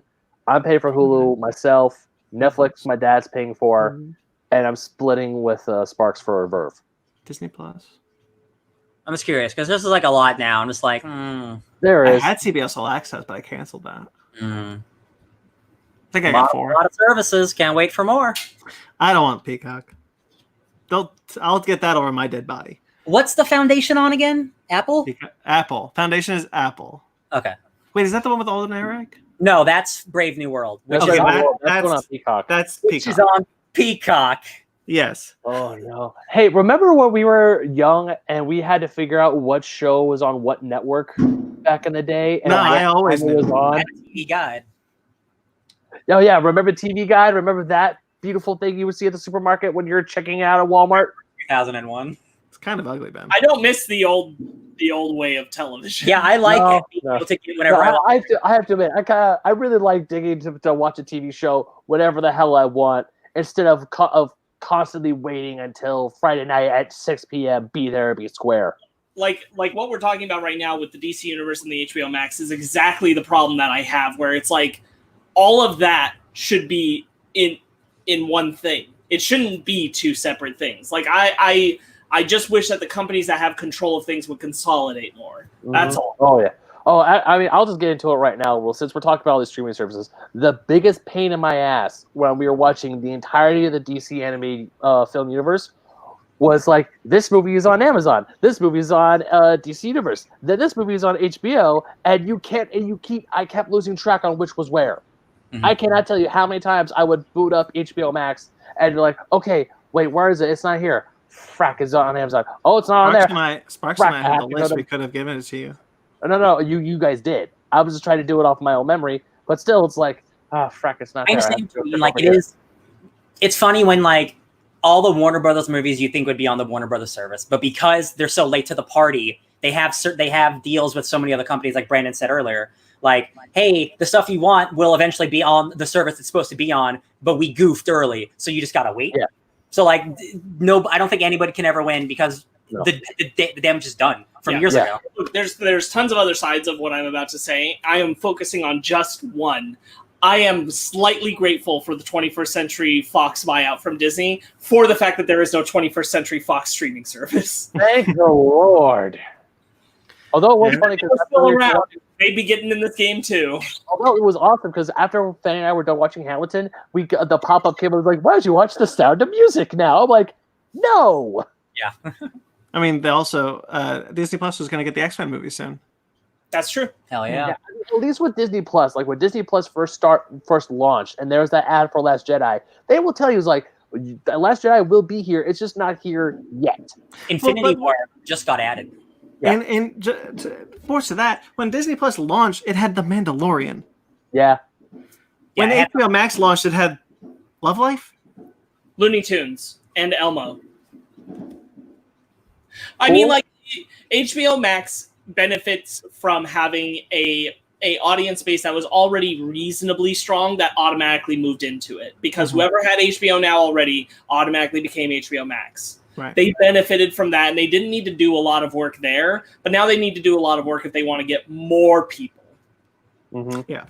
All right. Anyway, are you guys fans of Frosty the Snowman?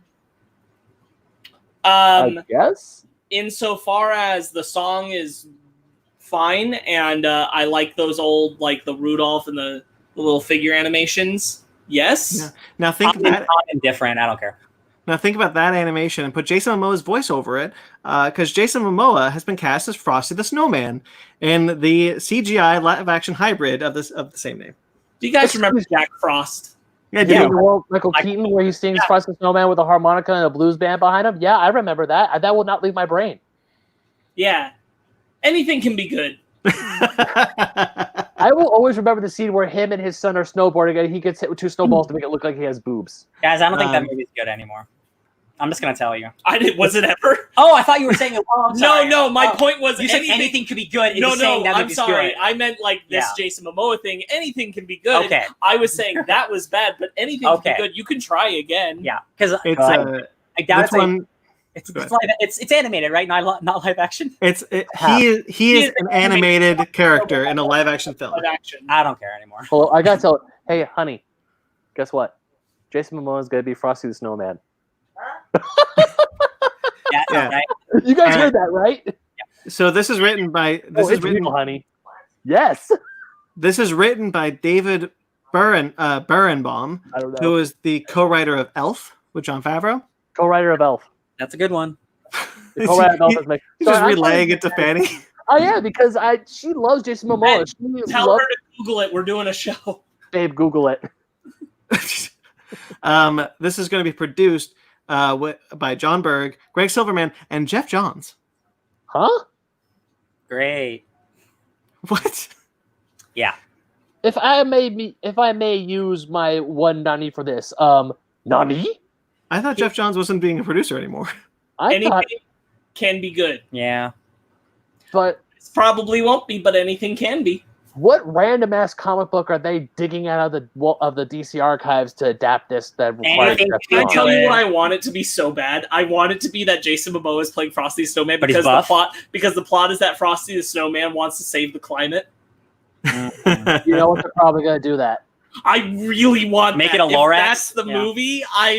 I'm global warming. Listen, if it's Jason Momoa fighting global warming in the disguise of Frosty, I'm on board. But I need proof first. Right, that's what I'm saying. But I'm saying, like, if that's what it is, I might be sold. Yeah, I got it. Let's see. Also, if there's no 6-pack on that snowman, I know Fanny is out. It's true. I was just thinking, so I'm going through Adventure Time. I'm just thinking whenever Finn is inside Jake as this body armor and Jake has the buff body, I'm just picturing that, but snow. Yeah. All right. My reindeer. Ryan, this one's for you. The Fallout video game series is being adapted into a TV series at Amazon with Jonathan Nolan and Lisa Joy as producers. They are the creators of Westworld. Yes. We recently went through some Westworlds. And having them both be on board gives me great excitement because they are a great duo. They work well with each other. Yeah, like Fallout's post-apocalyptic, but like it's still 1950s attire, right? That's the thing. I love the Fallout universe and the aesthetic and all on just how post-apocalyptic and weird it is, and how it is still trapped in the 50s aesthetic. So you got like Minutemen, you got like 1950s robot killers, and it's so much fun. And I'm just wondering what the tone is, because Fallout's generally very tongue in cheek, where it is everything's bad, but like look at this robot making jokes. So like I'm really curious what type of show it's gonna be, because they got a very serious group of people to make this. Yeah. So I'm very, very curious. The fact that they released a teaser that's just saying it's coming, but they released a teaser meaning like, yo, it's real. This is actually happening. Yeah. So like, do you think yeah. do you think this means Westworld's next season is probably its last? Either it's last or it's just far away off. A long hiatus between. Yeah, like 2 years. Yeah. Mm-hmm. Which is unfortunate, but like if I get a sweet Fallout show in between my other sweet Apocalypse show, cool, baby. Hell yeah. Yeah. You're for it. And then another video game adaptation is coming in My Friend Pedro. I played it. My Friend Pedro is being written by Derek Kolstad, who wrote the first 2 John Wick films and was the co-writer of the third one. David Leitch will also produce it, the co-director of the first film. Derek Kolstad is going to write the series as well as executive produce. So Ryan, you played it. Do you you guys know what it's about? Yeah, I know what it's about. Sparks or Ben? You know what it's about? No, I'm not familiar. So My Friend Pedro is a side-scrolling Ben, have you played it? I just know it involves a murderous banana.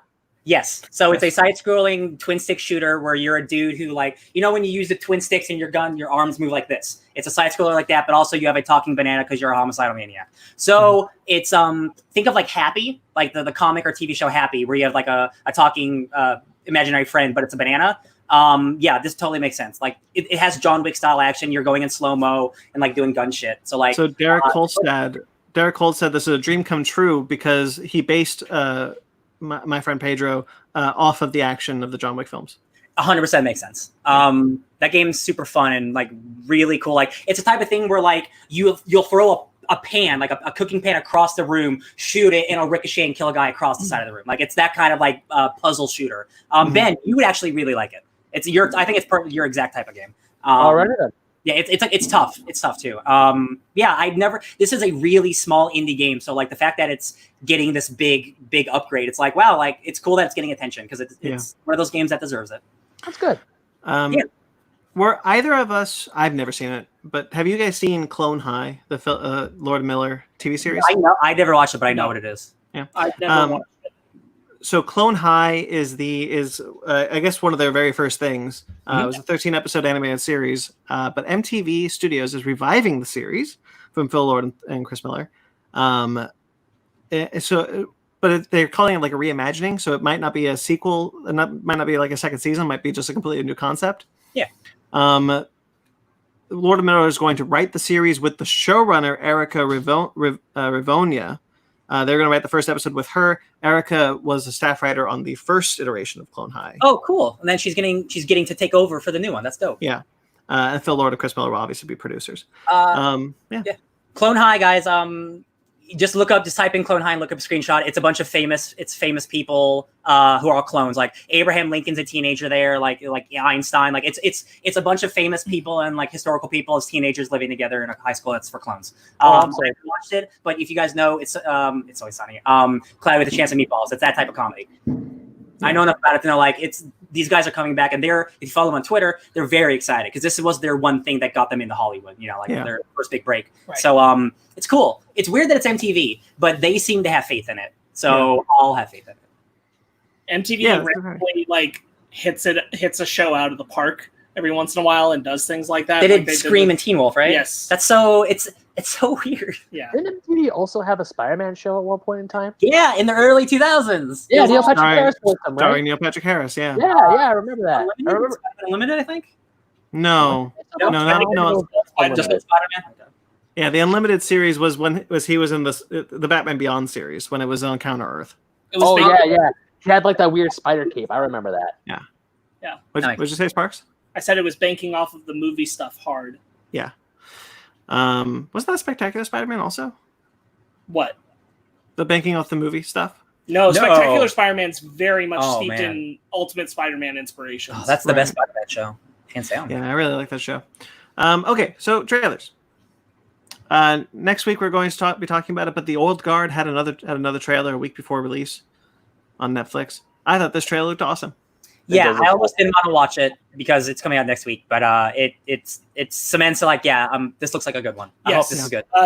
It's kind of smart that Netflix drops a trailer the week of to remind people, and then has the movie out. But I almost wish that this had been the one trailer, the final, because it's 3 minutes long. Yeah. Like it's a full ass trailer. You get everything you need to know. Looking forward to watching that. I think this explained it better for like people like my dad will watch this trailer and now know what it's about. Yeah. I don't think he would have watched the first trailer and gotten it. Based off the Greg Ruck comic. Talk about next week. Boop, boop. Speaking of Netflix, Cursed had a proper trailer. Last time was a teaser. This is a trailer. Proper trailer. We get a bit more about what the series is about, and we see Arthur and Merlin, I think. What do we think about this one? Two Westworld actors in this one. That makes me excited. Yeah. This is co-written by Frank Miller. Was the comic? He drew the comic. He did not drew the comic. Yeah. I think he's a producer on the series. I don't know. Yeah. But yeah, I think this looks pretty good. I definitely want to check it out. I guess it doesn't really explain it very well in the movie, in the trailer, but it's Nimue, the Lady of the Lake, has Excalibur, and she's trying to save the world or something. You go. I thought that like visually there's some cool stuff happening, but nothing narratively has grabbed me to make me want to watch the show. Right. Other than like a familiarity with the King Arthur stuff, like there's nothing that makes me go, ooh, I gotta jump on that. Not like other shows where I'm like, man, I gotta watch that. I will say, after watching The Witcher and seeing like Netflix's like what they can do with fantasy, this gave me more of like an ABC, NBC quality vibes than premiere not Netflix premiere, but you know what I mean, like higher quality HBO shit. Prestige, yeah. Like I like King Arthur shit, and I'm a big fan of swords and sandals and dragons and all that magic, but like it didn't grab me the way I wanted it to. I'll say that. Yeah. I agree. I mean, it ticked all my boxes. It's got swords, magic, people trying to persecute for using magic. I'm like, all right, cool. This looks fun. But at the same time, it's like I might give this a watch. I'll probably watch this when I have time. But it's not like The Witcher where it's like, oh my god, I have to watch The Witcher. Now it's like, I'll probably give this a watch if I got nothing else better to do and I want to try something new. I really like The Witcher. I love The Witcher. Toss a coin to your Witcher. Oh, Valley of Plenty. Okay. Sparks, did you get very far in The Witcher? Did you even start it? I've started it. Oh, okay.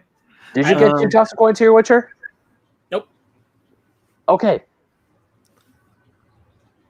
He's not as enthused as we are about The Witcher. That's not it. I've been watching it with Megan, and so she hasn't always wanted to watch it. I feel you. All right. Happy Halloween, Scooby-Doo. I guess first ever Scooby-Doo movie. Buried the lead on this one for me, Brandon, because you watched Scooby-Doo Return to Zombie Island and did not tell me that Elvira was in that one too. Oh yeah, she was very brief. I'm aware, but I found that out and I'm like, oh, wild. I'm kind of excited. This is Scooby-Doo, the original cast, the current cast, coming back to do another one. They meet up with Elvira, Bill Nye, the Scarecrow. Yes, Batman's the Scarecrow. And that's it, right? Oh, yes. That we know. Is it true what they say in the trailer?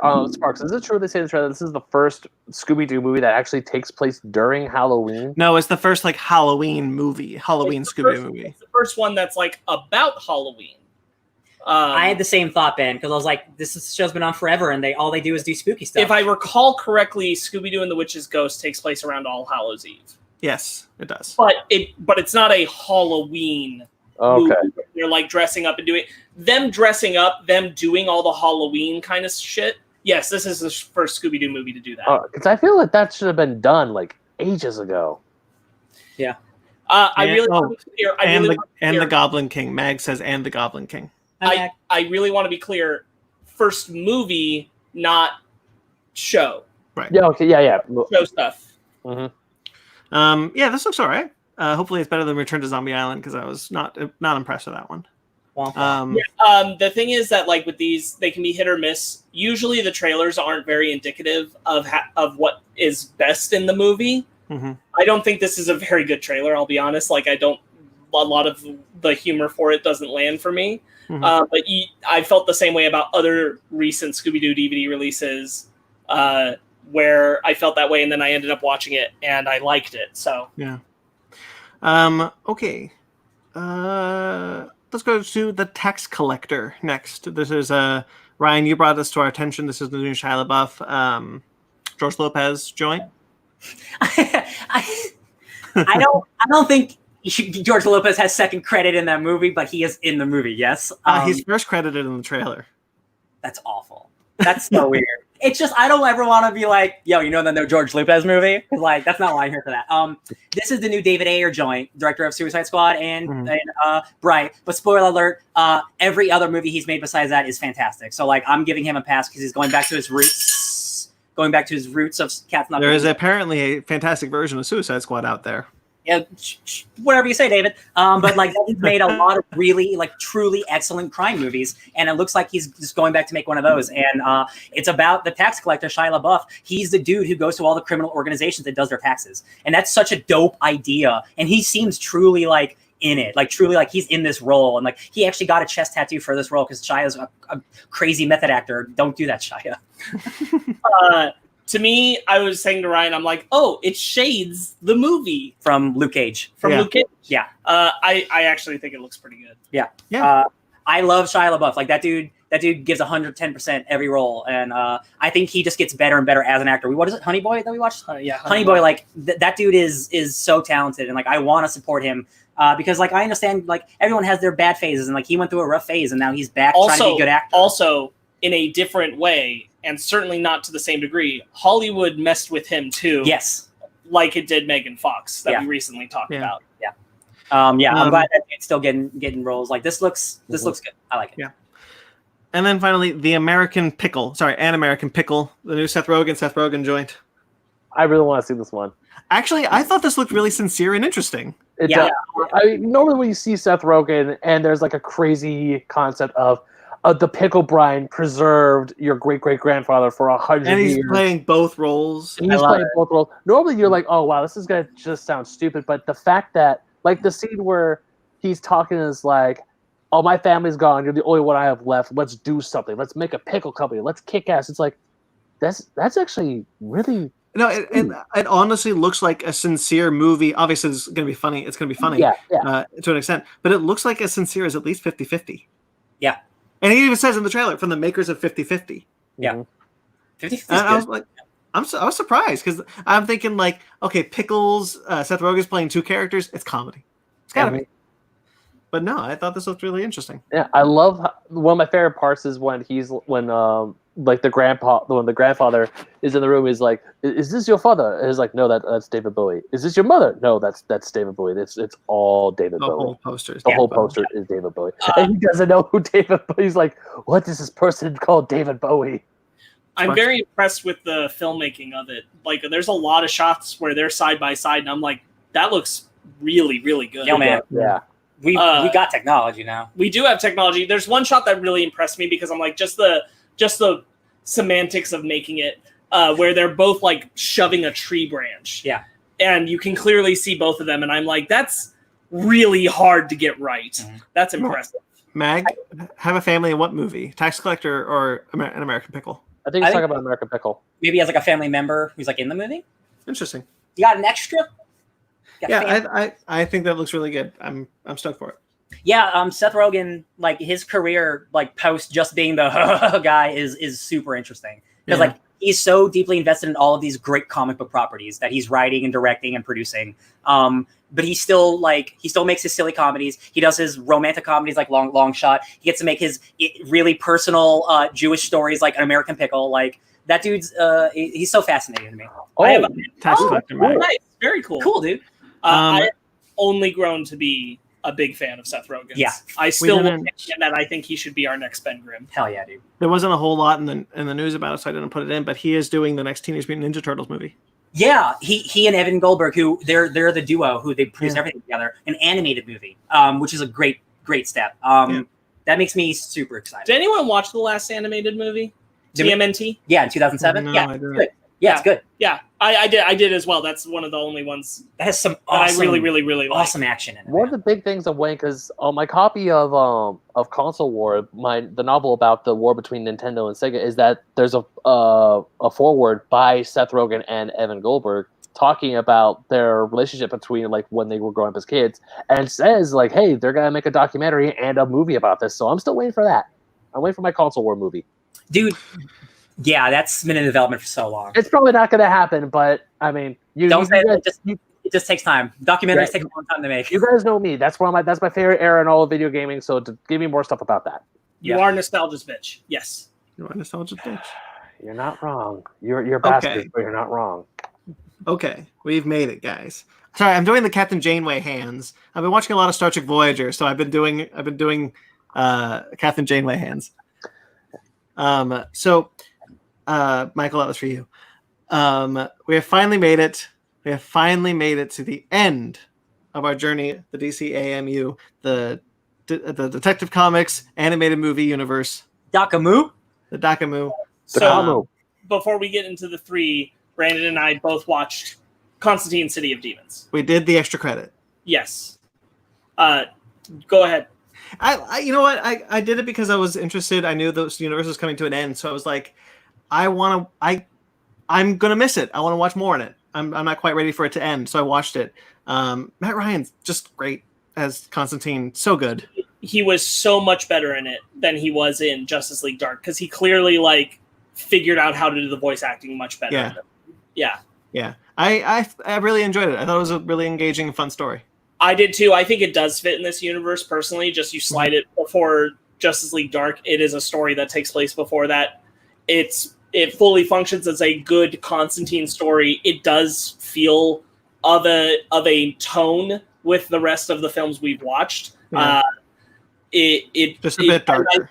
I thought the plot was really good. I thought the character realizations was really good. I fully enjoyed watching it.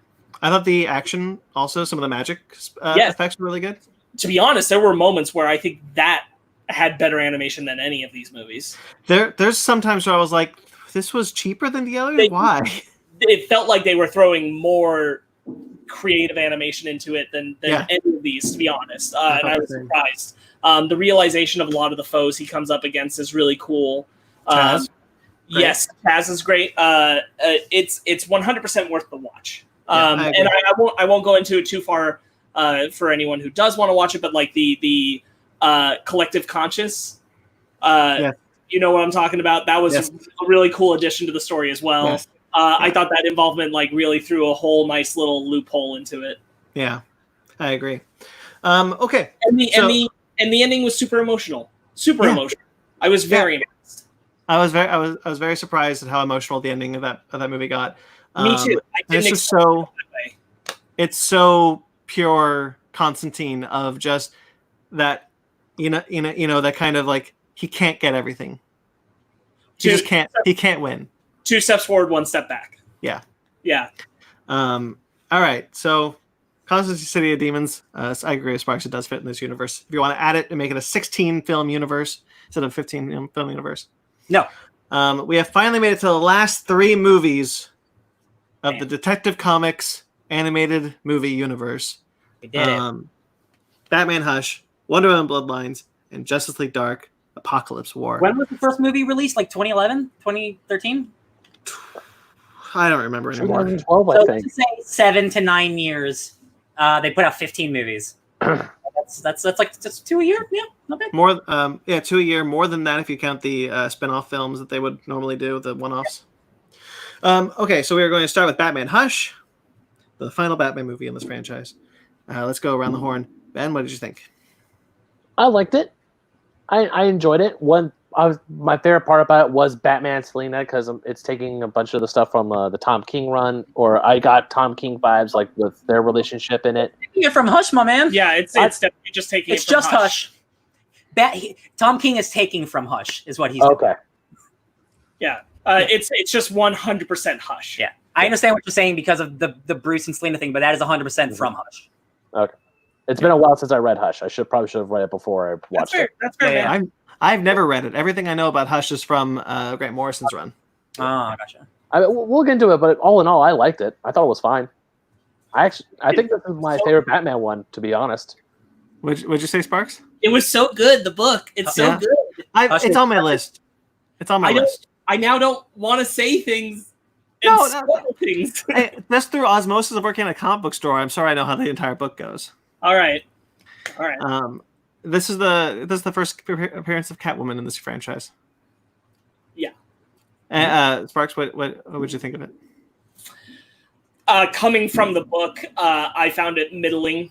Honestly, trying to remove the book from it and just think of it as a film, I found it all right, not the best in this universe. For me, a lot of it is that the villain doesn't work for me. Yeah. I think that they butchered what was a good story in the book in order to do this different version. And the different version I didn't like it. Ultimately, I like the and it doesn't compare. I like the core idea of it, but like once it's revealed, it's utterly meaningless to me. I know the sort of behind the scenes stuff. Like the reason why Hush was Tommy Elliott in the book is because they figured out it was supposed to be Jason Todd, and they changed it to be Thomas Elliott. And then, so it's interesting to me that we had that change of what the Hush story was supposed to be to make it to Thomas Elliott, and now we've had it like changed again to make it the Riddler in this movie. Spoilers. Yeah, I got to tell you, like the way the book meanders you around about who Hush is really well done. Really well done. And the film's version is not interesting. Not at all, considering the whole reason people know Hush is because of Thomas Elliott, and they just throw him away. Oh, like, yeah, I was pissed. And I'm just like, what was even the point of well, of course, of all the Superman poison and all this stuff, but like the Hush, it's been a while since I read it, but Thomas Elliott is such an important part of that book. He is Hush. When you take away that part of the book, it feels like it's taking away part of the heart of the entire story. So when you just make it Riddler, it's just like, wow, this beefed up Riddler is now the bad guy. Like, this is not, I've lost interest completely. Like, I remember. I think everything besides the villain rocks. I love the Catwoman stuff. Yeah. Everything between them is exactly what I want from that comic and just in Batman and Catwoman. But everything with the villain, I was pretty much disappointed with. Right. Like, Sparks, you've read it recently, right? Yeah, I read it this week. And Brandon, you don't care if I spoil this part for you, right? No, I'm sure I know it. All right. One of the parts that really screwed me up when I read the book, and I'm pretty sure this is it's revealed that Tommy is the reason why his parents died. That happened in the comic book, right? Tommy killed his own parents so he could be just like Bruce Wayne. No, you're thinking about Court of Owls. Wait. That's Court of Owls? Oh, sorry. Hold on. Tommy wanted his parents to die. He set them up to be in a car accident. Bruce's father saved his mother, and he hated that. That's what it is. That's what I'm remembering. But going back to what I was talking about, the fact that when we finally see Tommy Elliott, I'm like, oh, there he is. There's Hush. We're gonna get some like great psychological warfare between Tommy and Bruce, and with the big reveal, it's gonna be great. And then when it's like, it's the Riddler, it's like, what? Yeah. What? Honestly, in a different story, the Riddler thing could have worked for me. But trying to wrap it in a better story pissed me off. You know what it reminds me of? I don't think it's as bad, but the Arkham Knight situation where it's originally a whole character and then it's just Jason Todd. I'm like, okay, so that's not interesting at all. You know what? This is exactly the example of when we talk about why the Marvel cinematic films shouldn't name themselves after comic books, because people go expecting that comic book story. Oh, yeah, like Civil War. And we've discussed this. If this had not been called Batman Hush and just took a few cues, but didn't try to say, I'm Batman Hush, I wouldn't hold it so strongly against it. But because it's saying, I'm that story, I'm like, no, you're a much worse watered down version of that story. I mean, here's a good Riddler one that they could adapt from. Yeah. I mean, like, because again, like, had they done something original, like when they did Justice League versus Teen Titans, that's one of my favorites in this whole thing. That's not based off anything in particular. That takes cues, but it's just very good. If this had been that case and had the Riddler be this thing where he did the Lazarus Pit and all that, I could have gotten behind it. But the way that it is, the villain really takes a lot of the wind out of it for me. Yeah. Real quickly, I found out this week that an actor named Bruce Thomas plays Commissioner Gordon. I like it's Bruce Wayne, Thomas Wayne. Bruce Thomas. Gordon was weird in this movie for me. I wasn't crazy about that voice acting. Yeah. That was just he's whatever. Yeah, he's fine. Yeah. So there's a moment in this movie when I realized that where is Batwoman and Batwing, and why is Batgirl in it but doesn't need to be? Because she's fulfilling the Huntress role. That's what we saw Batgirl in the last Batman movie. She flies off the thing with them, and now we find out that she's been working with them for years, and she knows Alfred and Bruce. Yeah. And then she just like see a movie. Yeah, that was her. Yeah, she just. Yeah, both her, Batwing, and Batwoman. They had, or at least Batwing and Batwoman specifically. They had their one film and they just pieced out. We never see them again. That's not true. We see them again. Yeah. Okay, they don't have a major presence than they did in the first one. Yes. If I had a slight against the whole universe, it's how cavalier they are about bringing in side characters and discarding them very quickly.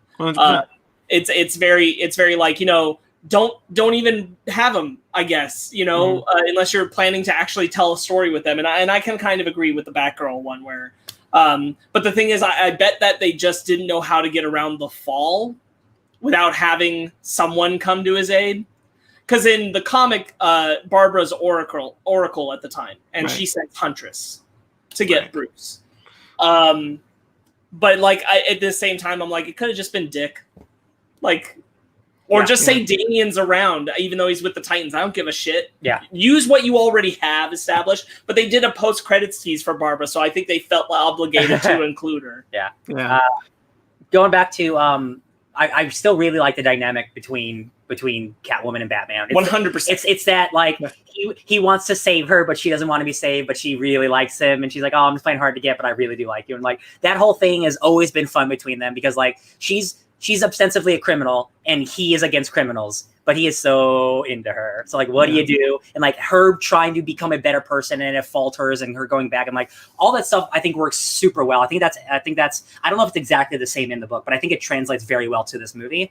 And that's the stuff that I got out of it is I actually really like Superman's little bit in the movie. Yep. I think his inclusion is really well done. I know it's in the book. I think it's adapted pretty well. I also really like the moment when Bruce Wayne realizes that he's not going to go out and save Lois when he's mind controlled, and he's just like, he's like, Clark, save Lois. Damn. Yeah. That the whole Superman Poison Ivy stuff is almost one for one from the book. Yeah.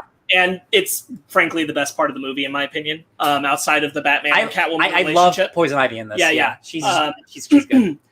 They made a really interesting choice to swap out Killer Croc for Bane in the opening. Oh yeah. But that's fine. Opening action scene. Yeah. But Poison Ivy almost drops a few F-bombs. Yeah, she does. There's a couple times where it's like, mother. Yeah, I think everything about the Superman Poison Ivy stuff is pretty much my top favorite part. I agree with that one. Yeah. I want to mention that this is a problem with the entire universe as a whole, especially now that towards the end of this, I started kind of feeling this way more and more. I have a note that when Lex Luthor shows up in this sequence in this movie, he mentions that he's part of the Justice League, and I'm like, well, shit, we're never gonna get a Justice League movie where Lex Luthor is part of it. Like I think I would like, they're not gonna, but it would be really great if there was a sense that we see Lex Luthor working with the Justice League. Like we get a little hint of what that would be like. Isn't that what happens in the last movie? I mean, I guess, but no, post credits, he's like, "Hi, I'm part of the Justice League." Yeah, but we can't go off any of these post credits because half of them don't mean shit. No, but in this movie, he says, "I'm a member of the Justice League." I get you, but also it's Batman Hush. Like he's in the Justice League movie. He's in the movie you want him to be in. He's there. No, I'm talking about a dedicated movie, another Justice League movie. I know what you're saying. No, I know. We're talking about movies that this universe has been dead before we even started it. Like I know. I think it is a valid criticism for me to say something that I wish this franchise would do if we were addressing it as a franchise. Right. Not this movie, but this franchise. Yes. Sure. I mean, I agree with you that like there are beats in between where like I think the most criminal thing, and I'll say this about Superman and Wonder Woman's relationship. I'll say this about Lex Luthor being in the Justice League. I'll say this about Damian and Raven, even though Justice League Dark Apocalypse War tries to fix some of it. I'll say this about Constantine and Zatanna. it introduces interesting concepts that are not explored much in the comics, and then decides to drop them the next time they're shown. Yes. And that is probably the most damning thing against this universe, is that it is creating things I am genuinely interested to see because I can't see them anywhere else, and then decides not to explore them. Yeah. Yes, And exactly my problem. And that is the worst part about this franchise, is that they just didn't have the balls, especially now that we know how it all ends. And Yes. that they didn't have the balls to just say, what if it's just this? Yes. What if we just explore this? I will say, and this is not ganging up on you, Brandon, the Lex Luthor thing being in the Justice League, you have an entire years of Justice League that does happen. So like it's there. Oh, you mean like in the comics? In the comics, yeah. Oh, for sure. So like your argument saying things that you don't see in the comics, For sure. Lex being a Justice League member has been the last 5 years of the Justice League. But the Lex being a Justice League member is just one in the many examples. Yeah. And I'll talk about the Damian Raven thing later on, because it's in Apocalypse War. But you're absolutely right. It does introduce concepts that just drops between movies. Yeah, that's true. Yeah. I mean, like, we could go through a long But I'll list tell you of, what, like, half of them things. don't bother me Sure. because I read comics. I know how things are. Yeah. But the ones that do, like, really, like, we talked about it when they decided to throw Superman and Diana out. You and I were both like, well, why? Why can't this just be the one universe where they are together and we just be done? Like, they're doing whatever. the death of Superman. She's got exactly. And it's like you didn't have to. You could have just been creative. Yeah. You could have just. Which is what that last movie is, I'd argue. They do it at the very end. I'd agree. Yeah. So talking about the Luthor thing, I can tell where that's them trying to work around Luthor's involvement, which isn't a lot in the book, because he actually has Talia working for him because he's president. And Bruce goes and talks to Talia, who's dead in these movies, so that's impossible, which is why Lady Shiva shows up. It's because just like AT&T phone calls, it just drops. Solo Wookiee. You got it. So I think that's just them trying to work around that single moment. But I'm trying to find a note I actually want to talk about. I'm like doing the same. So right off the bat, I really didn't like Hush even before I knew the Riddler stuff, because Hush had such a more direct presence with boring villain dialogue rather than the book where he's like teased cryptically over the shoulder or just a glimpse, and he's quoting things. You can't get a read on him, but you get a read on Hush very quickly right out of the gate the first time you see him in this movie. It's like, you're blah blah bad guy. So I have a note that says Batgirl and Poison Ivy are both played by two different actresses named Peyton List. Well, that's weird. Huh. The one who's playing Poison Ivy actually played Poison Ivy in Gotham. Gordon? Yeah. Oh, okay, gotcha. Yeah. So two different actors named Peyton List both play Batgirl and Poison Ivy. Huh. So, I think this is funny. I took a note where I said, wow, they're really laying it on thick with Elliot, which is a part where he leaves Bruce and he's like smiling evilly and everything. And then I'm like, wait, no, they're not. That doesn't even make sense now. Bad fake out, yeah. Yeah. There's just a couple of moments I really like. I like the montage that shows Catwoman and Batman fighting together. Yeah. Their little dance together. I like Batman's new suit, by the way. So do I. I also like Nightwing's in the blue. That was nice to see. Yeah, that's his rebirth. I was gonna say, yeah. costume. Keep Nightwing in the blue. Keep on the blue. And there's a moment when it's revealed that Clayface is in Arkham. Joker is heckling Gordon, and I really like that. I thought that was some good, fun dialogue. Yeah.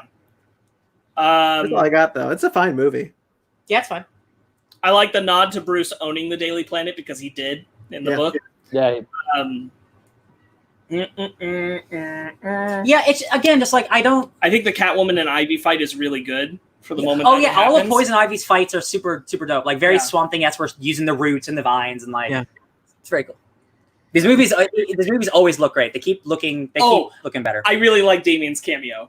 Oh, which is just him calling in the car, and he's like, "I mean, thief's a thief, father." Like, you just need to wear protection. It was almost like a nicer a slightly nicer version of, because I just watched it, the Spider-Man moment with Willem Dafoe where he says, "Do what you need to with her and broom her fast." Oh God, yeah. The nicer son to dad version of that. Finish it. It's my favorite line from Spider-Man. Even though I don't like seeing Hush like this, I did like Harley Quinn getting recruited. Mm-hmm.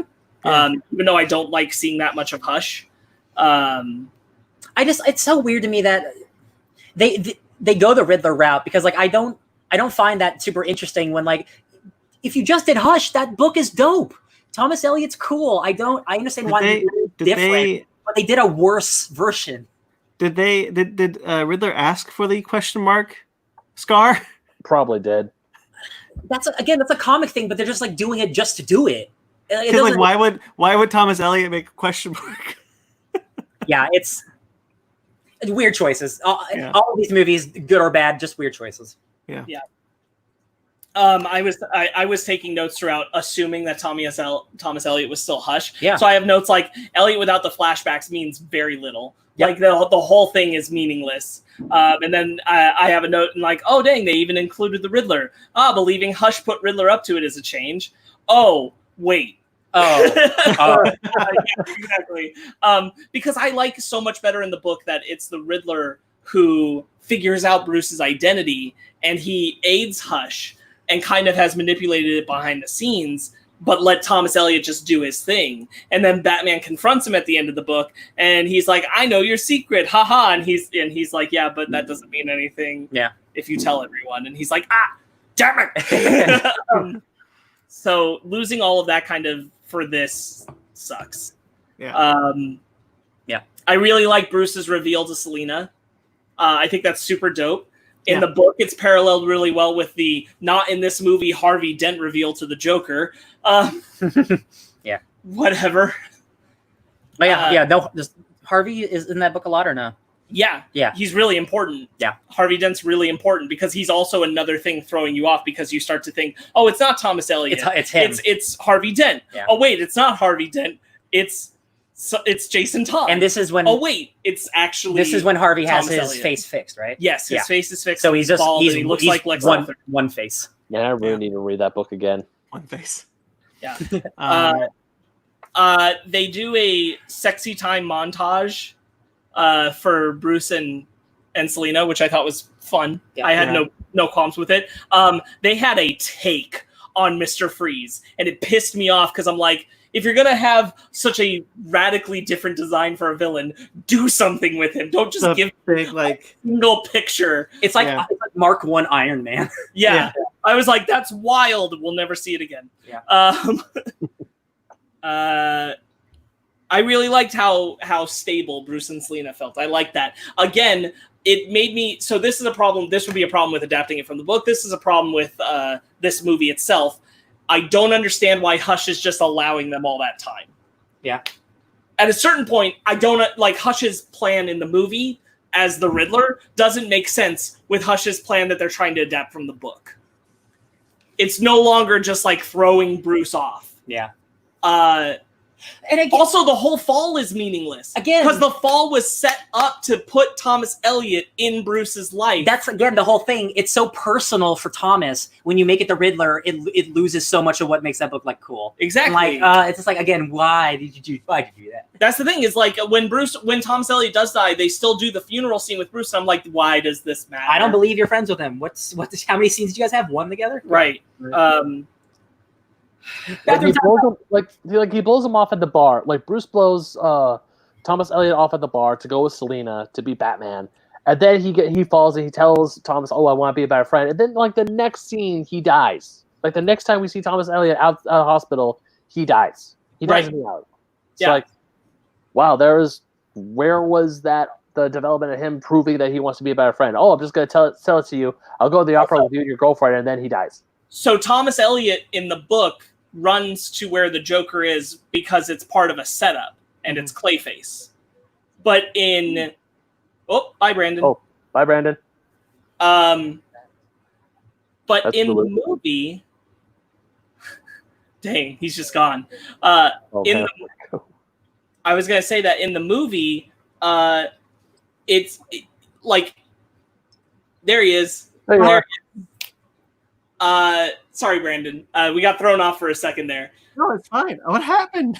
I don't know. You were just gone. My internet cut out, I guess. So I was going to say that... sorry, Ben. What was I saying? Live streams. Oh, God. What were you saying? Thomas Elliott. Thank you. Thomas Elliott is running to where the Joker is because he's Clayface and he knows it. But in the movie, he just conveniently happens to run into the alley where they placed the Joker. Like, the plan is so poorly conceived. Anyway, Scarecrow's kick ass. I like Scarecrow. They had nice, creepy Catwoman imagery when he's having the nightmare. Dick is. Yeah. I don't know why they opened Elliot's grave. None of that shit matters. I really like. I don't know if I mentioned this before, but I really like Sean Mayer as Nightwing. Yeah, I've always liked him in these movies. I think he's been a lot of fun. I really like the like being super extra Joker when Bruce is fighting Clayface right next to him. Oh, in the jail? Yeah. And he's just being like a lot. Yeah. And I'm like, yeah, cool. And it's like this is like whoever the voice actor was, like, I've never heard of this Joker before, but like I really liked him. He had a completely different take that I've ever heard, where he's almost like more like a New Jersey, like, fuck off, like kind of guy. And I'm like, all right, that's a weird Joker. I like it. I was taking some thorough notes, and then it gets to the part where it reveals it's the Riddler, and I just go, well, these are some choices made in this third act. Yeah. And then I stopped taking notes because I was no longer invested. Yeah. I mean, like, the Riddler going crazy because he went into the Lazarus pit is cool. Yeah. But it didn't... I hated it with this, trying to be with this story. Okay, I also much better like the reason that Selena and Bruce don't work out in the book than in this movie. In the movie, I'm like, yeah, okay, I guess. But in the book, because like he has his code or whatever. No, in the book, it's that he's suspicious she was in on the plan too. Oh, yeah. Because everything was set up against him, and he's suspicious of her, and she's like, "Dang, man, you can't even trust me. And I really hope you do someday." That's awesome. Because that sucks. That's because she was there with him to the end, but he can't trust it. Right. Anyway, that movie was all right. Yeah. Okay, so the next I like to film retract my earlier statement of saying this might be my favorite Batman one. I don't know anymore. Did you say that? I think I did, yeah. Oh. I don't think you did. You could have gotten away with it. I don't think you said it. What is my favorite Batman one in this run? It's probably Batman versus Robin. It's definitely Batman versus Robin. Yeah. It's I'll acknowledge Batman vs. Robin is the better film, but it is Batman Bad Blood. I really like that one. All right. So moving on, we are now at Wonder Woman Bloodlines, the penultimate movie in this franchise, the first Wonder Woman movie in this franchise, the second animated Wonder Woman movie in total. My first note is, wait, is the animation different? Because I immediately noticed that this film is the first one to not have character design by Phil Barausa, who's been designing these films since Flashpoint Paradox. Instead, Stephen Choi and Bryce Collins stepped in to do the lead character designs, and I noticed immediately because it's less detailed, and I really liked it. Yeah, I liked it too. Yeah. It's the same for the next one too, right? Because Wonder Woman looks... No, I checked. Justice League Dark is back to Phil Barausa. Okay, Okay, that's interesting. Wonder Woman Bloodlines just looked more vibrant in a way. It definitely did. Yeah, it did. A lot more fluid, less harsh lines. You notice it with Etta Candy. Her chin is a lot more round than other characters. Yeah. I did actually really like this one. Jeff Lee Donovan steps in for George Newbern, who's been Steve Trevor in this franchise. I love him. Yeah, it's great. What do you think, Ben? I feel bad for Wonder Woman. I feel like she should have gotten a lot more movies instead of just the one. The one is good. Just in general. In general, she should get more movies. Yeah. But the one that we did get, I really dug. I had a good, because if I'm not mistaken, this is a kind of original one, right? Because I thought they were gonna do the first based off Brian Azzarello's run from New 52. I thought it takes its parts from the Wonder Woman movie and the Greg Rucka run that happened in the beginning of Rebirth, but it is primarily completely. It's also taking pieces from like back during, I think it's George Perez's run with Villains Inc. It might even be earlier than that. Yeah. But there's a lot of cues from that, but it's nothing specific. It's just like a lot of inspirations. I will say, up like 75% of the movie, I was liking it a lot, and then the giant Medusa showed up, and then I was 100% in this movie. Yeah. That last action scene. Not that the first part was bad. The third act, but the third act is just cements like, oh, this movie's dope as hell. Specifically, just because there's a giant Medusa. and the Also, action is fantastic. She blinds herself. Yeah, that's so dope. Also, they brought in Silver Swan. Yeah. That's This some is shit. the only other time I knew that Silver Swan was a DC character was when I pulled her from the HeroClix Unleashed booster pack that I got when that first came out back in 2003. I played HeroClix. I I used to haven't play heard HeroClix. HeroClix in a long time. I pulled a Silver Swan DC Unleashed HeroClix. That was the only unique. All I ever right. got. Humble brag. We get it. But still, that was the only time I heard of Silver Swan. To see Silver Swan in a DC, I didn't think I was ever going to see her in an animated film at all. I really like the development of the story for her. Same. That was the core of this. I thought was dope. Honestly, Wonder Woman Bloodlines went over really well for me. Yeah, me too. I really enjoyed this one. Although it's kind of weird, like she starts in a different costume, and then we see her get the costume that we know her in Just League War and Onward. And I'm like, why did she ever change it? Yeah, I don't know. I just like that they at least acknowledge it. Yeah. You know, okay. So just going to the beginning, I really like that Steve Trevor is dealing with parademons when he crashes in, because they're just really trying to hammer in that dark side. Like, why was he whatever? They just want to get that idea in there. Cool. It's fine. I really, really love the moment between Diana and her mom when they fight, and it leads to the lasso of truth moment. She's like, "Ask me again, Mom." Yes. And it's like, oh, dang. Yeah. There's so many good moments like that in this movie. I really, really liked it. Yeah, I agree. I really enjoyed this one. I had another note here that I think is funny, so I'll read it. The League spends a lot of money on buildings. We are met with the third Justice League headquarters. So we saw the Hall of Justice, then we saw the Star Labs. So the fourth, Star Labs, the Hall of Justice, the satellite, and now this, whatever that was. Right. You know, man, they got Batman. They got. I'm thinking that was just a remodel. And Wonder Woman and Wonder Woman's sales and Wonder Woman toy sales. And they have Lex Luthor now. Mm-hmm. Yeah. Oh yeah, they got both Batman and Luthor, so they are rolling in it. Yeah. Diana is written to have such a good and kind energy, especially when she's interacting with Vanessa. Mm-hmm. But this felt like I didn't mind it, but like, because it's for the better, but this felt like a different Diana than the Diana we've watched. Yeah. I was like, oh, I am seeing, I think the one place I would argue that I've seen this Diana before was in Reign of Superman. Yeah.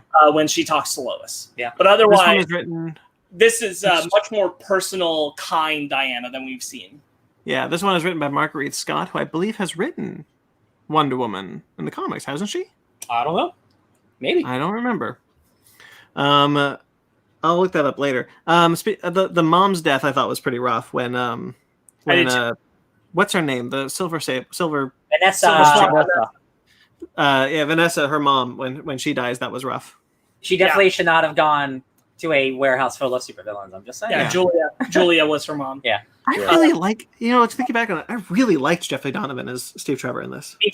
Me too. I thought he was great. I also thought very specifically the handling of like her previous relationship with Superman and how that affected them was done better here than it was in Death of Superman. There's that really cute line where he's like, you're always palling around with Superman or whatever. She's I never took you flying because you were always flying with Superman. She's like, I'm not flying with Superman now. And then he's like, oh, I got a chance. You probably got enough for it, but the invisible jet being Steve Trevor's, I think is a great idea because I do too. She's a Amazon. She's all about magic. There's no reason she should have an invisible technological jet when she can fly. Right. So that's a great idea. We get the purple healing ray in this movie for the first time. Yeah, we sure do. What is it called? Purple healing ray. Yeah. What is it? It's a purple healing ray. Yeah. I told you. I really like when we meet Ferdinand. I like that whole sequence in the maze with Etta and Steve. Yes. And Ferdinand, voiced by Worf from Star Trek. I forgot his name. Michael Dorn. Yeah. I thought that was a tiny role. Yeah. He turned into Ferdinand the chef, her roommate. Yeah. And like, they're walking like, oh, but I made you something. Like if I had a complaint, I would say, why didn't Ferdinand go to Themyscira too? Why was I he just part of wanted the him to crew? be part of that. He should be part of the Yeah. crew. Oh, yeah. I really like when they're running in, and it's just like, oh my god, it's really a maze. What'd you think it was? I don't know, like a metaphorical maze. Yeah. A lot of the jokes in this movie worked really like stuff like that. It's like, what do you think it was? A metaphorical maze, like something. Oh, like that? also this has one of my favorite things in animation, which is sword catch. She steps on the sword and it flips into her hand. I'm like, yeah. That's a good one. This film in general had nailed its humor more often than a lot of the others did. Yeah. It was really on pitch for it. I thought that the montage of how separation grew between Vanessa and Diana was done really well. For having to sum up the meaning of their relationship in this movie, it does a really nice job. Like, obviously you'd want more time in a longer project, but for this, I thought they did a really nice job making me care very quickly about that relationship. You can absolutely believe like the neglect that she feels because her mom is and the care that Diana feels too. That like her mom's hanging out with Wonder Woman and like she doesn't see that these people obviously love her. She thinks that like Wonder Woman's taking away from her mom and like her mom doesn't love her. And I'm like, oh, Vanessa, that's not at all what it is. The second, I think I started to notice that the second Vanessa walked in and she was going to show off that she had straight A's and her mom just doesn't. That was rough. That's when I know I'm like, oh, this is the slope. Here we go. Mm-hmm. Solo Wookie says Purple Healing Ray was a dumb name as Unobtainium as Avatar, aka Dancing with Smurfs and Ferngully. You're right. Yep. You're right. So speaking of the humor, I want to bring up Edda's when they're going to Themyscira. Edda Candy has the line, "Let's hopefully an Amazon who likes them thick." Yeah, and then I thought that was so good. It's two because Ed is a player. Hell yeah. Kay Titus once again says hello from Japan. Hi, Konnichiwa. Thanks for stopping by. Talking Downright about Nerdy podcast. Hello. We're not downright nerdy. But they're around. Hope they're still watching us. I really like the inclusion of all the villains in this. I like Cyber, Dr. Poison, Giganta. I love Cheetah. Dr. Poison's design. Me too. Yeah, she like her. She's so old. They're like her like the crow's feet like around her eyes and mouth. Like, yo, this lady's old as hell. She's from World War I. That's crazy. Mm-hmm. One of the things about Dr. Cyber that I found was interesting, well, though I didn't necessarily dislike it, is at the end of the movie is when Wonder Woman, obviously we knew she was Dr. Cyber, but it's Wonder Woman approaches her, and that's in a mid-credit sequence, not in the movie itself. It's like a tease for something that will never happen, right, which is unfortunate for a lot of these movies. Yeah. I thought that was a great action scene fighting Giganta. I mean, all the action scenes are great. Honestly, like, all the action scenes are great, but I really like the one fighting Giganta. I was impressed. Yeah. I remember when we watched the trailer for this, and I was thoroughly unimpressed. Yeah. I felt like it looked like a rehash of the old one. Yeah. And I just think they make really crappy trailers that do not show some of the good stuff in these movies. I'd agree with that. Yeah. Because I have never been inspired to watch these movies because none of the good moments have been in the trailers. Yeah.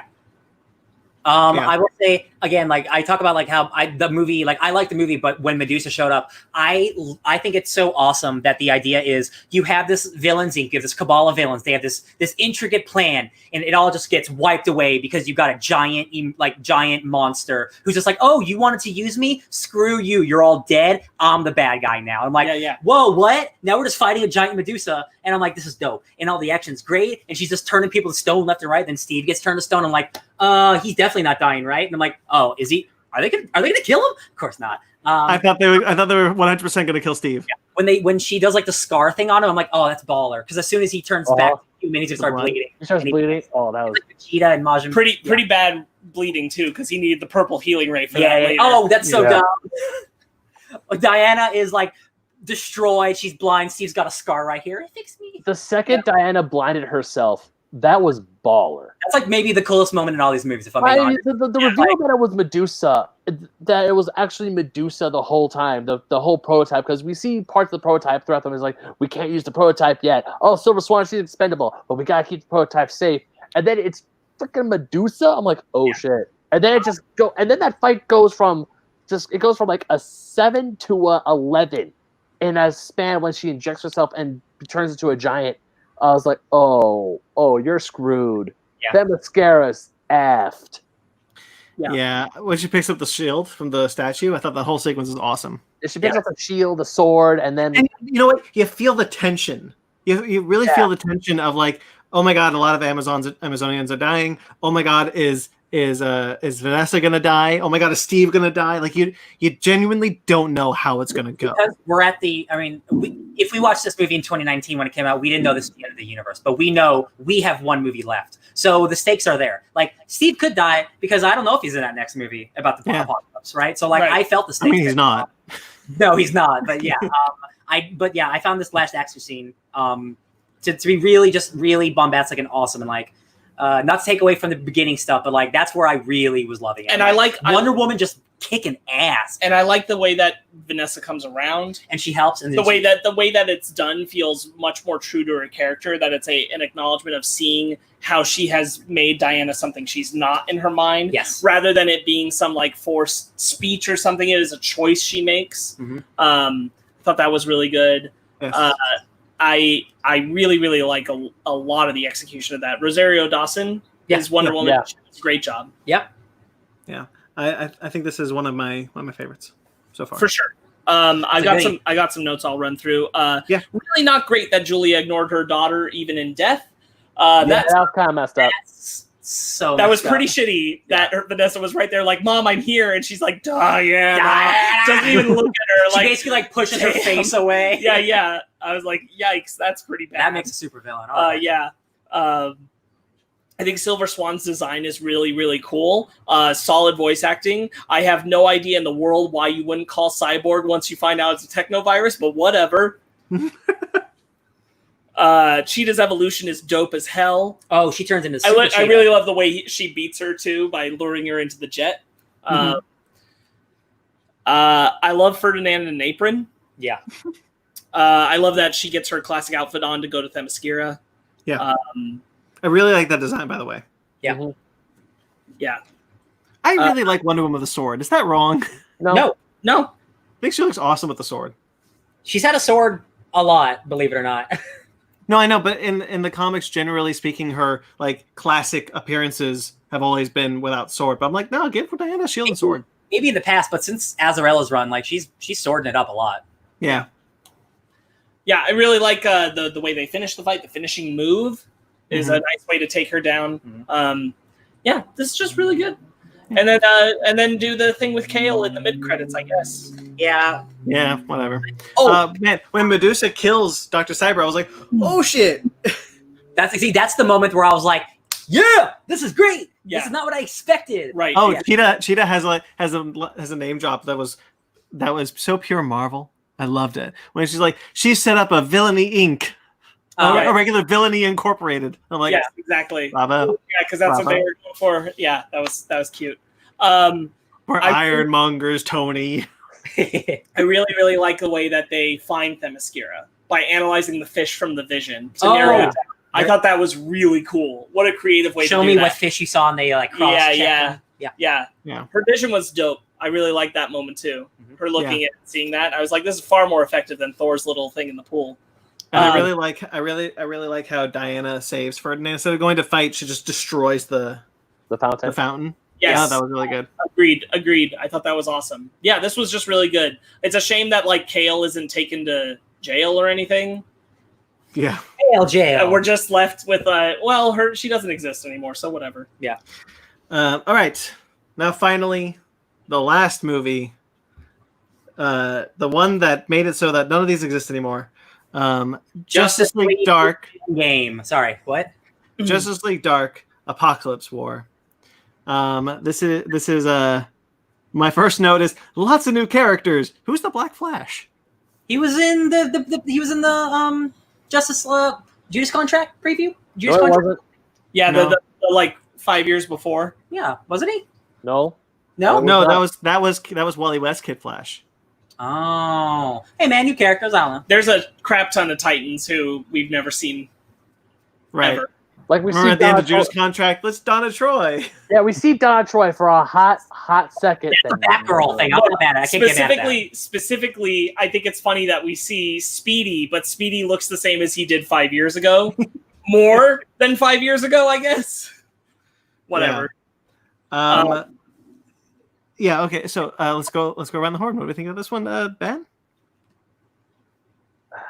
As an ending, I don't know. The ending just kind of just unsatisfied me a little bit. Mm-hmm. I mean, it just did. I mean, we had all these films, and then for it to end how it did, I'm like, and there's nothing else. There's like no, there's like just like wipe the slate clean. We're done. That's it. No more. I do have a similar complaint insofar as I feel like I was just getting to know the franchise. Yeah. And then it's bye-bye. Poof, gone. I will say real quick, I really think because this is a franchise that's been going on for almost a decade, and we started watching it weeks ago. I don't think if we felt that way, you wouldn't have been feeling that I just got used to this universe if you've been watching it for a decade, I'm being honest. Because I have been watching more than half of these movies since they've been coming out, and I think it's a perfectly acceptable way to end your franchise in an Endgame-esque way. I like this movie a lot. I think it's a lot of fun. It takes all the risks that I wanted all of these movies to take, knowing that it was the final movie. It does way too much Endgame shit, which, whatever, it's coincidental or not, that's fine. But I thought this movie was a total blast the entire way through because it feels like an Elseworlds Endgame to me. Like this, if this is the end of the universe, this is a pretty dope way of you doing it. Yeah, I was gonna say, I think as an ending, I think it's really great. While I might have wanted more stuff beforehand, regardless of that, I think this as an ending, if it's an ending, is really strong. Now, I want to be clear. My somewhat disappointment in this film, because I did enjoy it. Actually, I enjoyed it a lot. The only negative thing that leaves me, as Ben said, unsatisfied, is because I would have liked this franchise. I like these versions of these characters. I like some of these story arcs that we've seen, and I'm unsatisfied because I don't feel like, unlike an Endgame, I have barely anyone's character development wrapped up. It's all of a sudden we've entered a major event comic, and then we don't come out the other end into the next stories. Yeah. Now that said, I really like this movie. I think this movie's a lot of fun. I enjoy this movie too because of the crazy ass risks it takes. Superman being powerless injected with kryptonite so he can't use his powers.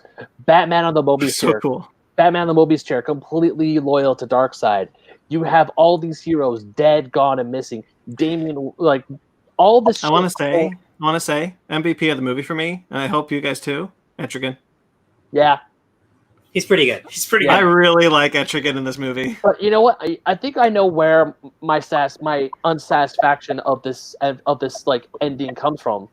It's because we don't spend time with other characters in other films. I mean, yes, we have Justice Leagues, but most of them, all these films are Batman films. We only get like 2 solid Superman films. We haven't had a Justice League film since Throne of Atlantis, I don't think. Exactly. And even then, Aquaman only shows up. Well, okay.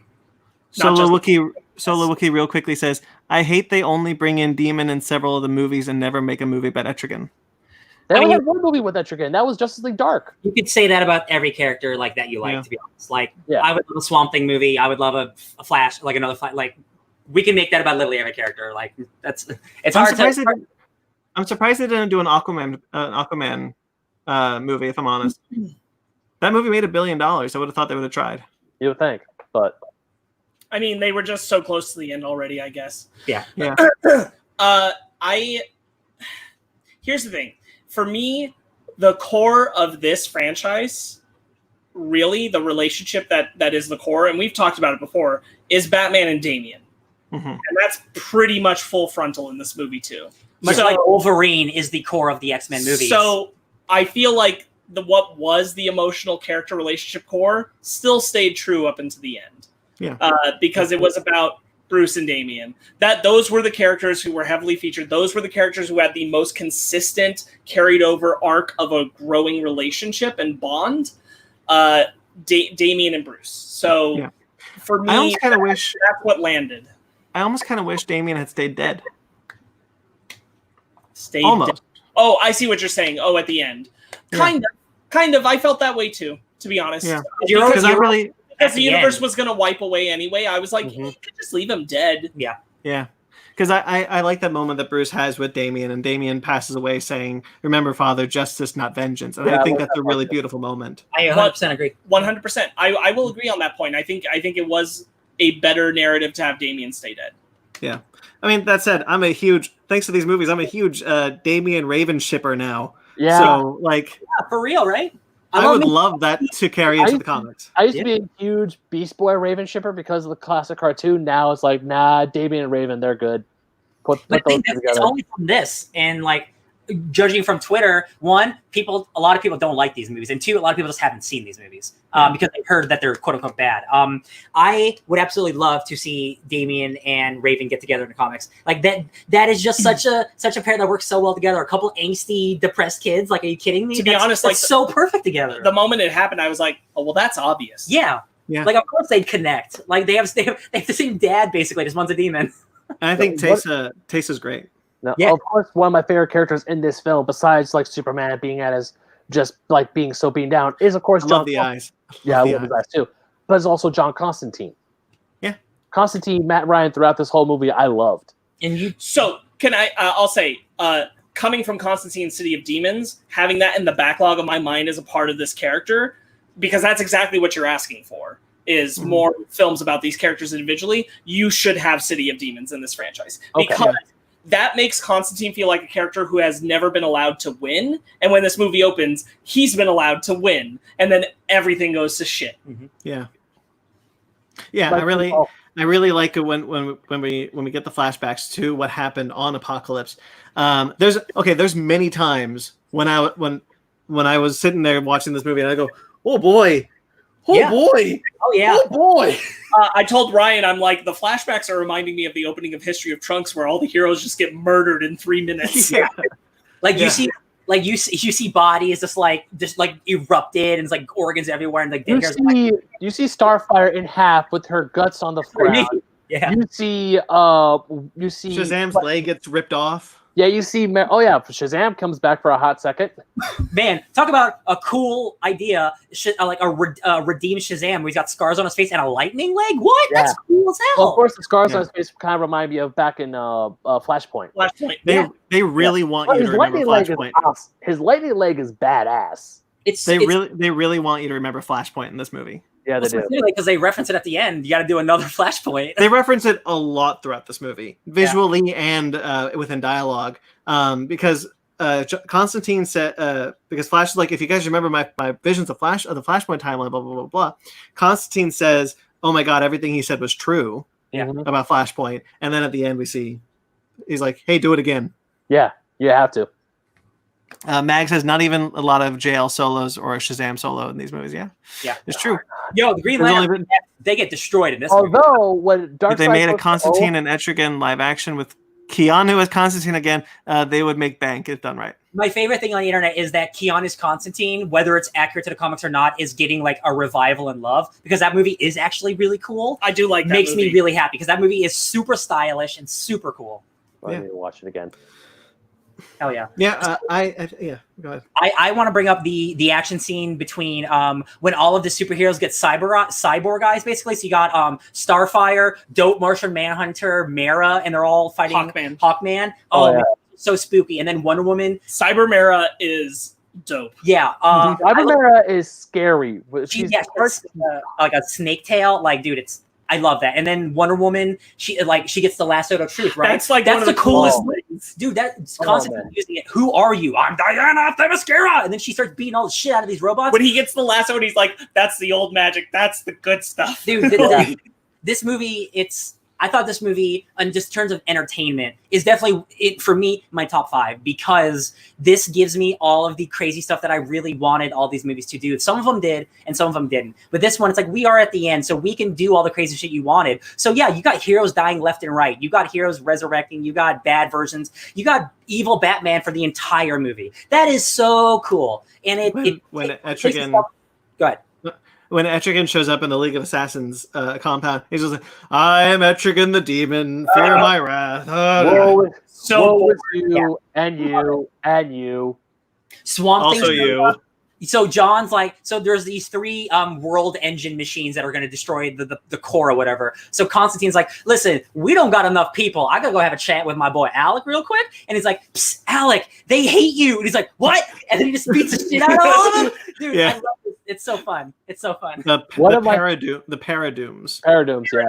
When I first heard it, I was like, ugh. But then after I accepted it, I'm like, oh, that's actually a really good idea. Of course, he'd want to make stronger soldiers out of Doomsday. I love it. One of my favorite lines is when also just is like, oh damn, so we're going that way, because I forgot that this movie was rated R. I know, I completely forgot. I see blood and guts everywhere. They're like, hell yeah. Yeah, well, not only that, it's just when Raven pops up, it's like, oh, for fuck's sake. I'm trying to spend it on Zenthos to pops him up, because Constantine's like, okay, 10 hours. Constantine. Yeah. Constantine. Did I say Constantine? Yes. I love it. Constantine is like, no. Right. Let's keep it. I like it. No, I'm not making you turn this into a event game situation again, Brandon. Constantine. No. I don't think we can get copyrighted for that one. I love when Constantine showed up at the end of Event Game. No, Ben, you're right about that moment. That is a good moment. Because Constantine's like, listen, I used up everything cool I had. It's going to take 10 hours. And she's like, excuse me? I got a demon in my head, boy. Also, I love how tired Raven looks throughout the whole movie. Like, you could tell she's not sleepy, she's not eating, she's just exhausted. She's constantly fighting with Trigun the whole time. I'm like, I was scared that Raven was going to die. I was scared that a whole bunch of horrible shit was going to happen to her this whole movie. Wookie is asking us about the Zatanna movie rumor. Yes, we've all heard of it. I didn't talk about it because I don't believe it. It's coming from a website called DCEU Mix, whatever that is. I don't believe any DC movie announcement until there's a trailer. Yeah. 100%. At this point, even if they announce it at Comic-Con, I'm not believing it until there's a damn trailer out. I'm now doing the Guillermo del Toro approach, because that dude can tell me he's working on 10 movies, but until I see his trailer, I don't believe you. I don't think well, okay, no, that's a lie. I was going to say... Guys, do you remember Cyborg? Cyborg came out this week? Remember? That sure was. Remember the Green Lantern Corps movie that was announced at Comic-Con? I do. So the Wookiee just says LOL. Yeah, you mentioned Superman. Superman getting a kryptonite tattoo, so he has to walk the earth in shame. Awesome idea. Yeah, and John's just like, dang, that's pretty good. Yeah. Yeah. He's like, honestly, good. I will say, again, Darkseid, it's so weird because you got Tony Todd, who has a very famous, scary voice. I still feel like Darkseid isn't the threat that I feel like he should be. Yeah. You know, like, I don't know if you guys agree, but like he still feels more Thanos-ized in a way, where he's much more of a planner manipulator than like he did this to the Green Lanterns. He straight up went to Oa and effed them up. That was dope. But that's always been Darkseid. I think his fight with Etrigan is awesome. Yeah. Oh my god, Etrigan Superman is awesome. Trigon. Oh, Trigon. Yeah. Trigon. Yes, with the horns. I forgot like the creepy S on his chest. Oh, that was like okay. And the flame cape. Yeah, that was rad. Yeah. Yeah, I didn't think we would get Evil Superman Round 2, even cooler edition. Yeah. But again, like, we got it. That's why this movie, it's like, man, I just wish all these movies were just balls to the wall crazy like this. You could have done it. It's funny because, okay, so if you watch Constantine City of Demons, two things that are callbacks for me personally were that John talks about how he doesn't know why he ran away from Zatanna because he's always run up to any demon or anything he's faced before, and in City of Demons, he runs towards the demon he can't possibly beat to try and save Astra. Yeah. And you watch him do it over and over. He does that kind of stuff. And then he has what happens is that whole thing why he lost Astra is because he summoned a demon and thought he had control of it. And the demon's like, nope, don't got me. And he does the exact same thing with Trigon where he's like, Trigon, do this. And Trigon's like, I got a different plan, baby. Clark, is that you? What's up? What's up, roommate? Captain Boomerang has a lot of good moments in this movie. He's like, you get a boomerang, you get a boomerang. the boomerangs. It's time for us to talk about something we really hated. Oh, boy, I completely forgot about this. You brought up Suicide Squad. Why is Groot in this movie? Why is King Shark in this movie? Yeah. We've seen multiple really cool adaptations, live action and animated, of King Shark. turning him into Groot is maybe the worst possible thing. I think it was even worse that at the end they revealed he didn't need to be. Yes. That was even worse. You and I were just sitting there like, wow, really, really F that. It's like somebody was sitting in the room and wrote King Shark is a shark and thought that was really, really funny. Like pee your pants funny. And they said he should just only say that. It's not. And it's the worst idea I've ever seen. I couldn't understand what he was saying for the longest time. Like when he first shows up and he winks at Constantine, I'm like, oh my. Oh, that's good. That's a good moment. That's good. But then when he starts saying King Shark, and I could not understand John DiMaggio for the life of me. It wasn't until the very end when he was like, wait, is this every line he's saying? Because I thought he was talking to himself in the third person. Oh, no, yeah. I just couldn't understand what he is saying. But then when he starts, like, when the Paradooms, I have one tiner animation gripe is that they went from 2D to 3D for the Paradooms at the end of the movie for a few spots of that. They look a little rough. Yeah, I was like, okay, but whatever. But then when he was like chomping his like King Shark, and the shark's like, is that what he's saying the whole damn time? Was that the same as before? That's dumb. Besides like a maybe less threatening Darkseid, that is my real only complaint with the movie. I really had a lot of fun with this movie. Darkseid's voice actor just still didn't work. And it's so weird. Again, Tony Todd is Candyman. That dude is super scary. But Darkseid's just it didn't work. It's like he lightened up his own scary voice in like. It's the same complaint I had in Reign of Superman, because you would think Darkseid, this imposing evil, to go over to lord over Hank Henshaw, the Cyber Superman, and have him do his bidding for a hot second. It feels more Thanos. Yeah. I will say I feel like his lines are written better than in Reign of Superman, but the performance still doesn't say Darkseid to me. Brandon, you were trying to say something? Well, I wasn't done with the Captain Boomerang bit. Oh, sorry. Because I think the Captain Boomerang is I agree with the King Shark thing, but I think Captain Boomerang is fun with King Shark. Like when King Shark's eating, all the people is like, oh, that's not right. Yeah. Or when he says one of my new favorite cursing things from DC. You all remember Neptune's balls. Now I got fuck knuckle. Oh yeah. You fuck knuckles. I'm into that. And again, the reason I like this movie a lot is like it could have just focused on the Justice League and then shown maybe this is what the Suicide Squad is doing or this is what the Teen Titans are doing. But it really was everyone was involved. And like not everyone got as much screen time as a Superman because you can't give Swamp Thing as much time as Superman in this Endgame-esque movie. But I do feel like every character got a little bit here and there for fun. Even like again Mag bringing up the Lois Lane fight, like Lois Lane and Harley Quinn, that's dope as hell. Like that's cool. That's so cool seeing like there's this underground fight ring and Lois Lane just kicks ass, and I'm like, cool. And then they Waller died from her cancer. Waller died, and they just laugh at her. Oh my god, they laugh at her dying. You kidding me? I love how Lois and Superman are still together, and even their whole cup when they're together at the end of the movie, and even when Lois calls up Clark when Luthor hits the button to blow up Lexorb, and I was like, oh, that was heartbreaking. So a lot of my issues with the fact that there are so few movies in this franchise, and why I feel dissatisfied with all these character arcs, is that a lot of characters who die in this movie I would have liked to have known more. Much like in Infinity War, when we saw all those characters die, we know them. Yeah.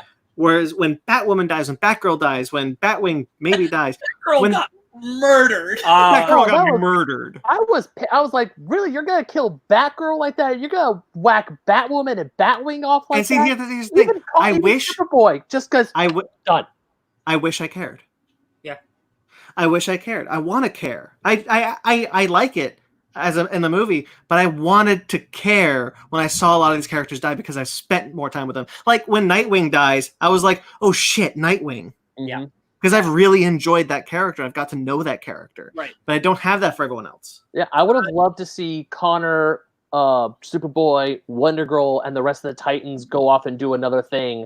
But most of the Titans die off screen. Yeah. And then to see Connor just get his neck snapped by Doomsday or by a Paradoom was like, Paradoom. I love it. Really? Hold on. I just kind of want to counter it because like I cared about Jon Stewart dying regardless of the fact that we didn't have a movie with him because of how it happened. Yeah. So I don't think that every case needed a movie because I'll also counter that with I didn't give two shits when Aquaman died because I didn't like Throne of Atlantis. So having a movie for the character doesn't fix these problems, but writing the moments well does. And honestly, there's just so many characters. Some of them are just going to get passing deaths. And we have to that's remember, just how it's going to be. These are not 3 hour long Endgame movies. This is the longest movie at 1 hour and 30 minutes, which for a lot of people is the bare requirement for a real movie. Most of these movies are 1 hour hour and 10 minutes long. We just don't have the time. I would love if all these movies were 2 hours long. Brandon, I 100% agree with you. I would love if I knew all these characters. But the fact of the matter is we have a fifth less of the time of the MCU to have the same amount of reaction, and it's just not going to happen. And I do agree it would be nice to feel something when Batgirl dies. That's all I'm saying. That's all I'm saying. That's all I'm asking for is to feel something. No, of course. I felt something because I know that this is the end of the universe and the characters in the movie care about that character. So, like, for me, not every single character can have the massive funeral or whatever that is required. When this is your last movie, some characters are going to get killed off and not have the time for it. I understand that. The characters that I think that were necessary to focus on got the necessary time needed. And I'm not saying every character needs to have a death moment, but the ones who don't, I'm only saying that it would have been nice if I had gotten to know them more. That's fair. I mean, for example, Aquaman is a great example. I have in my notes, goodbye Aquaman, we didn't know you. I'm not saying give them all a movie. I'm not saying make a Batgirl movie, make a Batwoman movie. I'm just saying that when those characters die and we don't have the time to spend on their deaths, I would have liked to have known who those were so I could feel something. That's all I'm saying. No, I get it. I mean, like, but I also think there's an amount of, like, you can be supplanting, like, your feelings from knowing these comic characters onto them when you haven't seen them in these films. Right. Like, Kilowog got killed in, like, a That's brief the first second. time he's ever appeared in 15 movies, and I cared about it. Because I was like, that's Kilowog, and I just know him from other things, and I didn't need to know him in this universe to care that Kilowog got killed. Right. You know, all the characters we see die on Oa are all the Green Lanterns from Justice League the Animated Series. Yeah. John There was Stewart, big head dude. I'm like, I know that guy. the big head dude, the gruffy guy. All those characters were from Justice League and Justice League Unlimited. Like we see Guy Gardner and what's her name? The girl who starts with an A. Asia Teresa? I forgot. I know, but the one I used to know. I used to really like her. We see them already dead. But man, Jon Stewart's death scene was brutal. Boy. Really? Boy. Yeah, I thought that was a really great ending for him, and I gave a big shit about that. I'll tell you what really pissed me off is Cheetah gets shot, and that was stupid. This is the only one I'll agree with out of everything we talked about right now. Because like it bothers, like Paradoom's killing heroes. I get it. That's Doomsday. Random minion dudes with guns killing villains and heroes that can hold their own against Wonder Woman is stupid. It pissed me off. When you have Cheetah who fights Wonder Woman on a day-to-day basis and handles it, like, whoa, Cheetah's a threat. But when Cheetah gets killed by security guard number 7, like, okay, I definitely don't believe with that. like 7 bullets, and I'm like, that was lame. That was the lamest death in this whole movie. It pissed me off. That's an unnecessary one where it's like, why even kill her if she's just gonna die just like that? Like, not even like in a worthwhile way. Right. Yeah, I'll agree with that one. Yeah, where it doesn't make sense.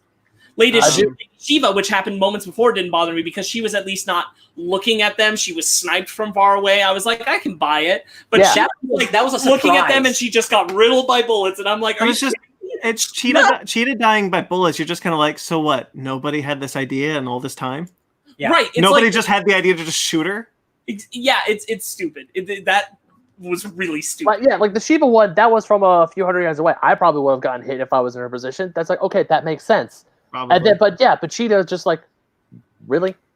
Yeah. That's how Cheetah gets knocked off? All right. For sure. Even though I don't think Darkseid's voice is super great, I think the final fight with Superman and Darkseid obviously is great because Superman's just like beat shit out of that dude. Man, I got so excited when when his suit comes back. I was like, yeah. Like when you see the final. Oh god, the final message from Lois is just so heartbreaking.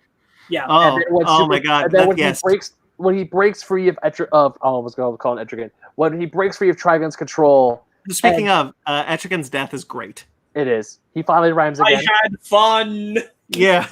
Anyway, he rhymes. Yeah. Yeah, I thought that was great. He's beating the living shit out of Darkseid. It kind of reminded me a little bit of the end of Justice League Unlimited.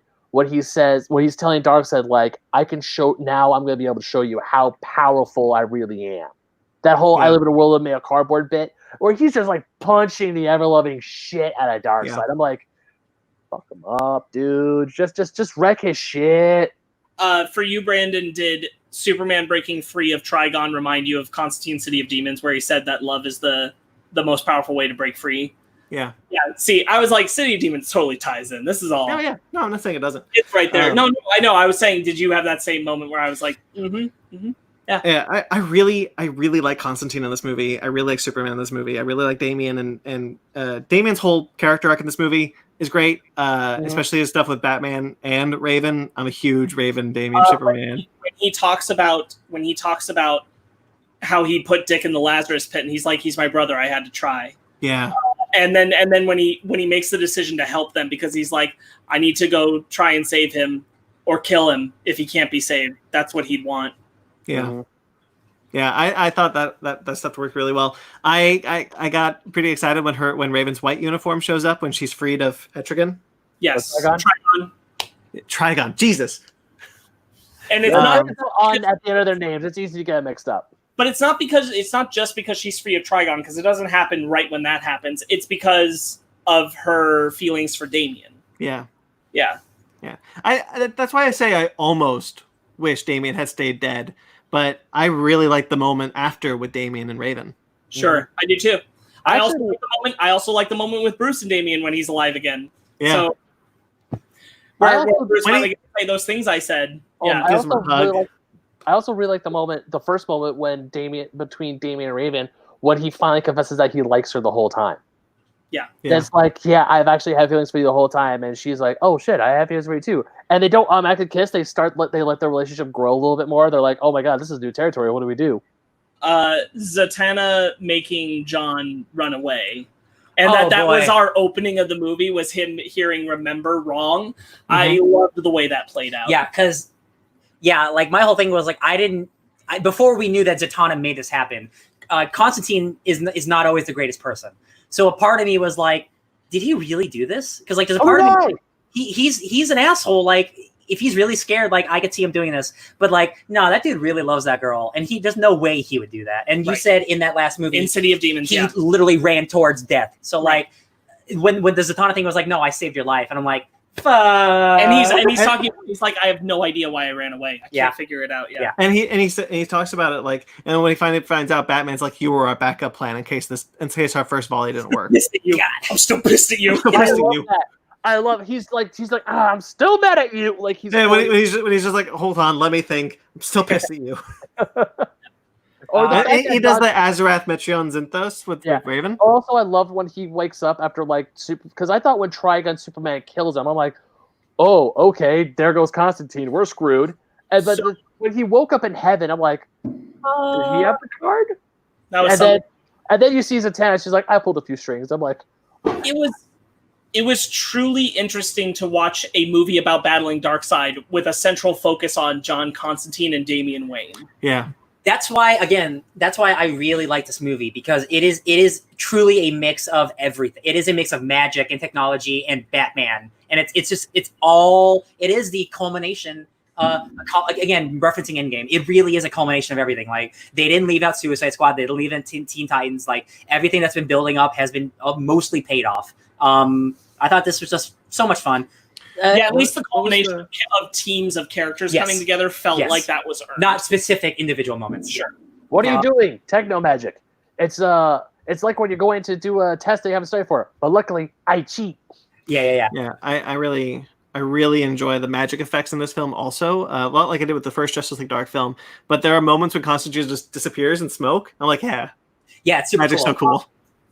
It really, because that Justice League Dark show is happening on HBO Max. Mm-hmm. They have to get Matt Ryan. Like he is like it. I'm enough far removed from the CW stuff where like I know he's good, but it's been a while.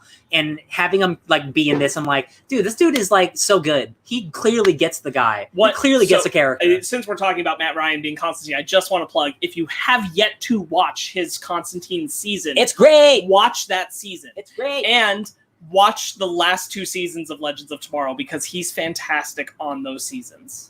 For real, guys. Like, it's not even my book club. And the last season of Legends of Tomorrow is a follow-up to the story of Constantine's show. It is all about paying off the things that were left loose from that show. It's so good. I need to watch that. Yeah, me too. Rewatching all these movies. Like, obviously, I read a lot of comics, but I'm a Marvel guy.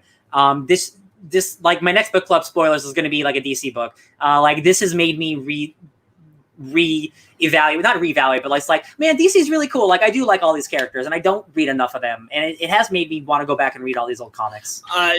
Just reading the comics that some of these were based off of was a joy for me to do, because I'd always mean to get around to Batman Hush. I owned it, but I hadn't read it, and I finally did it, and I'm like, dang, Batman Hush was fantastic. There's been a lot of good ones in here. Man. Yeah. So at the end of this movie, Barry travels through time. I really like the moment, honestly, when they're talking about, like, we can do this, we can work together, we can stop this. We're the Justice League, we don't give up. And Matt Ryan's the one who says to Flash, you know what you have to do. I really like that they set that up with when he touched Barry. Yeah. And he saw the Flashpoint. He's like, this is all your bugger fault. Yeah. He doesn't go back and save his mama. Darkseid ain't here. Yeah. I love how helpless it is really at the end, because it's not like the original Flashpoint where the world is ending and you have to run back in time to stop it. It is just, shit is so bad. Everyone's like, how do we even come back from this? Right. Mm-hmm. Everybody's dead. And the only person who feasibly can do this is here, and he has to do another Flashpoint. Not only is everyone dead, everyone else is going to die, because 35% of the molten core is already gone. Yeah, so the Earth is going to be destroyed. Right. That's it's left either way. So it's like, Superman, of course, is like, we got to try something. Everyone is just like... And everyone's like, Clark, shut the fuck up. Yeah. My first seeing this, my initial reaction was, we got to do another Flashpoint. I'm just like, whatever, okay. But, like, Flash has used time travel for decades. Like, that's what he does. It's his thing. Like, I shouldn't get mad at it. It's not the Flashpoint's not the first time he's done something like that, right? Mm-hmm. So, like, the fact that, like, this is how they fix it, and it is Barry who is the one who started this, and he's just like, he's at the ends of his wits. Like, he's been running on this cosmic treadmill for the universe. Like, Barry, you have to save the universe again, or else this is just the end. That's so powerful. I think the one caveat I will say about, like, buildup of characters in this film franchise is Barry. Because of the importance of Flashpoint and then ending at another Flashpoint, I don't even know that I'd necessarily argue Barry needs to be a more important character in this movie, because I like the focus where it is on others. But overall, I wish I'd gotten a little bit more of Barry somewhere else, that when this Flashpoint moment came, I'm more invested in that personal character. It feels like we almost got more Reverse Flash than Barry. We kind of did. Yeah, which I love that. I love that Reverse Flash stuff. But having Barry be the final, like, solution, I do like, in terms of, like, oh, it's poetry, it rhymes. But I do agree he should have been more prevalent throughout this entire universe, because it's the one he made. Yeah. But it brought up an interesting thing when Constantine says, you know, if you don't go back and save your mom, the Darkseid doesn't show up. I kind of wonder, does that mean that because he went back in time to save his mom, he created Flashpoint, but because he went back in time to stop himself from saving his mom, he created a doomed timeline? Like, I kind of think that's interesting, that the timeline was, from the beginning, was always going to be doomed. Yeah. That is interesting to think about. I'm going to tell you right now, I don't think they thought about it for a moment. Probably not. I think that they just went, we need to end this in a do it. Flashpoint. And I like all the characters looking off at him, like they know what's going to happen, they know what he's doing, and it's kind of like it's kind of like they're all saying goodbye to each other without saying anything. Yeah, and I like that moment. I do, even if the ending itself is unsatisfying, because I want to see more of these characters. But I like the moment of them all saying goodbye. It's like without saying it. Just them, just like watching. It's kind of like the scene in Rogue One where Jyn and Jyn Erso and the other dude, what's his name? Cassian Andor. Thank you. Cassian are waiting for the explosion to come take them out. Yeah.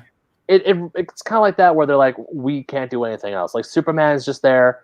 Just all the characters just watching Barry run into the sunset. You see the white wave come to him. It's like, that's it. That's how they save everything. I do like when John's saying it to him, and he's like, you know, we might make some of the same mistakes, but it's got to be better than this. Oh, it opens with a quote like, what? Hold on, I'm gonna look it up. It opens with a quote like, accept the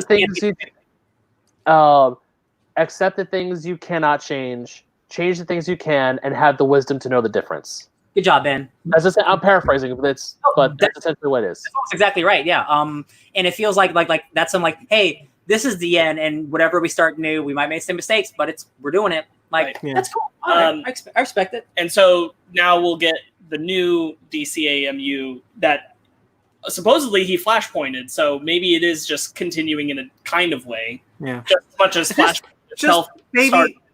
Baby, you need to give me more Raven Robin content. I need the more Raven Robin content in my life. Watch, they're gonna call this new one Rebirth.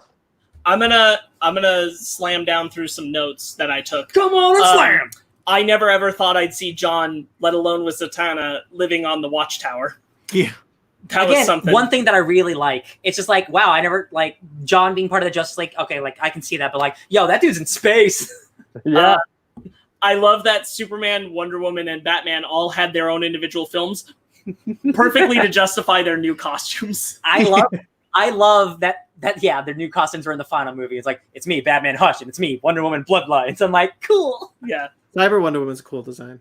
Rainn Wilson's Lex Luthor really, like, just overall looking back on it, and certainly with this last film, he just worked for me great. Yeah. I really liked him.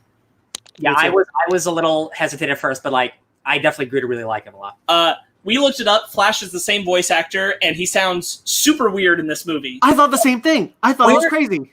His boss. No, you're not crazy. He boss, sounded like really weird. He used to sound kind of like a Boston guy, and then he just sounds like a normal guy. Now I'm like, why? I thought I was like, wait, the last movie you're gonna recast Flash? And I looked it up, same dude. No, yeah, we were confused too. It's a weird. Yeah, I guess just nobody paid attention. He sounded super strange. That was bizarre. And I want to say before we get to kind of closer to the end of this thing, I really like a lot of these versions of these characters. And I'm kind of sad they're gone. I was really enjoying this, and I really enjoy a lot of these characters. This version of these characters specifically. Yeah. If the DC Comics ever want to take some of these story arcs, some of these characterizations, and adapt it for the comic books, I'm there, man. Some of these are great. Yeah, some of them are. The fact that, again, like we've never seen like Trigun Superman before, so cool. And we've seen it twice here. Like, there's no doubt that that'll appear in a comic in the next 10 years. Like, that is just too good of an idea not to do. There's a lot of really cool ideas. Yeah, I agree. That should make their way into the comics. Yeah. Running down through the notes. Oh no, Cyborg, your eye's doing the Nebula thing. Yes. No. I really like Superman's watch. Me too. Me too. 2 years later, this is literally Endgame. They're going on a spaceship, and it's fucking Endgame. Well, one of the things that I really liked, it kind of feels like a DC Universe event. Like it's like all of a sudden, some time has passed. Not enough time to tell you what happened, but enough time to make the other comics not matter. It kind of felt like, okay, we're in an event. I don't know how or why, but my dyslexic ass, just for some reason, when we got to the 2 years later part, I read it as Earth 2, years later. I'm like, what the hell? We go to Earth 2? Oh my God, Ben, that would mess me up so bad. You know what? I looked at that and I was like, that 2 and colon are really close together. Yeah, I thought it was Earth 2, like the actual Earth 2. Like, hold up. Are they throwing in World's End? Earth 2 World's End up in this bitch all of a sudden? Now? Introducing your last movie, Beth Baller status, dude. Yeah. Kryptonite tattoo is dope. Yeah. Half Parademon, half Doomsday is a recipe for Darkseid to win in any universe. Dude, yeah. If he has that kind of army, like, they're done. Like, they don't win. That's why I respect the Teen Titans for lasting as long as they did. Because, like, dude, what is Rob going to do against a Doomsday? Are you kidding me? Nothing. I love everything about the banter between Luthor and Batman when Luthor's working for him. Oh my God, Master Batman. Oh yeah. Or at the end, hail Darkseid. It's like, I am sad John Bernthal didn't come back to play Trigon. Me too. Yeah, me too. He might be a little too famous now, I guess. Yeah, I guess so. Yeah. I said that. Hey, we got a couple more blink and you miss it cameos from Black Manta, whom I guess I thought he was dead. Well, he died officially. He got ripped apart by a penguin. He's dead. He's dead now. No shark can bring him back from that. I really like when they show how Superman showed up for Raven. That was super when she was going to take her life. She was going to straight up kill herself. And he shows up and he stops her and hugs her. Man. I thought that was really great. Yeah. I'm sure Ben loved that moment too. It's his favorite. Yeah. It's Ben's favorite moment, 100%. What was my favorite moment? When Superman showed up to save Raven. She was gonna kill yourself. Yeah. That was really cool. That was really dope. When Constantine cuts the diamond off of her forehead. I am sad that Shazam was diminished after the first couple films in this. However, I really appreciate that they at least nodded to the continuing friendship between him and Cyborg, with Cyborg saving him specifically. Yeah. I thought that was really nice. Like, I understand you're like cutting corners because you can only do so much in these movies, but I'm really glad that there was a little nod to like, hey, that friendship matters. I liked that he saves him and that he gets his arms ripped off. Oh, yeah. Cyborg's last line, awesome. He says "booyah," right? No. Well, he's gonna say "booyah" when they're going to Apocalypse, but when he's about to trap Darkseid and Trigon, he goes, "Suck it, bitches." That's right. Oh, dude, that's so good. Yeah, I like it. I like it too. I took little notes as characters died, so it's bye Shiva, bye Cheetah. Holy shit, Barbara. She got devoured. Bye Shazam. I really like Shazam's self-sacrifice. Yeah, me too. John and Raven have great banter too, with each other. Their dialogue with each other is really good, and her confiding in him. Clark in a Luthor suit is a dope thing. Oh yeah, dude, what? And he goes after Darkseid. I love that. Just like I can't win, but he's always acting like he still has his powers. Mm-hmm. I really like that Constantine calls him Clarky. Yeah, I think that's really good. Clarky. Bye Kilowog. I was like, go Jon Stewart, go. Oh, I mean, bye Jon Stewart. I was so close. That Jon Stewart moment is really good. That is really strong, man. Because like he's this close. You can tell I was enjoying watching this movie because this is how my notes go. Cyborg heroes, holy shit! Go Etrigan, beat Cyborg Wonder Woman. Oh nope, bye Etrigan. It was fun. Yeah, that was really good. The Cyborg heroes, I can't get over it enough. How cool that was. That caught me totally off guard when they showed up. I was like, oh man, what are we doing? Dude, what is happening? Martian Manhunter is part like Darth Maul's spider leg. Also, his arm turns into a dragon head. What? Cool.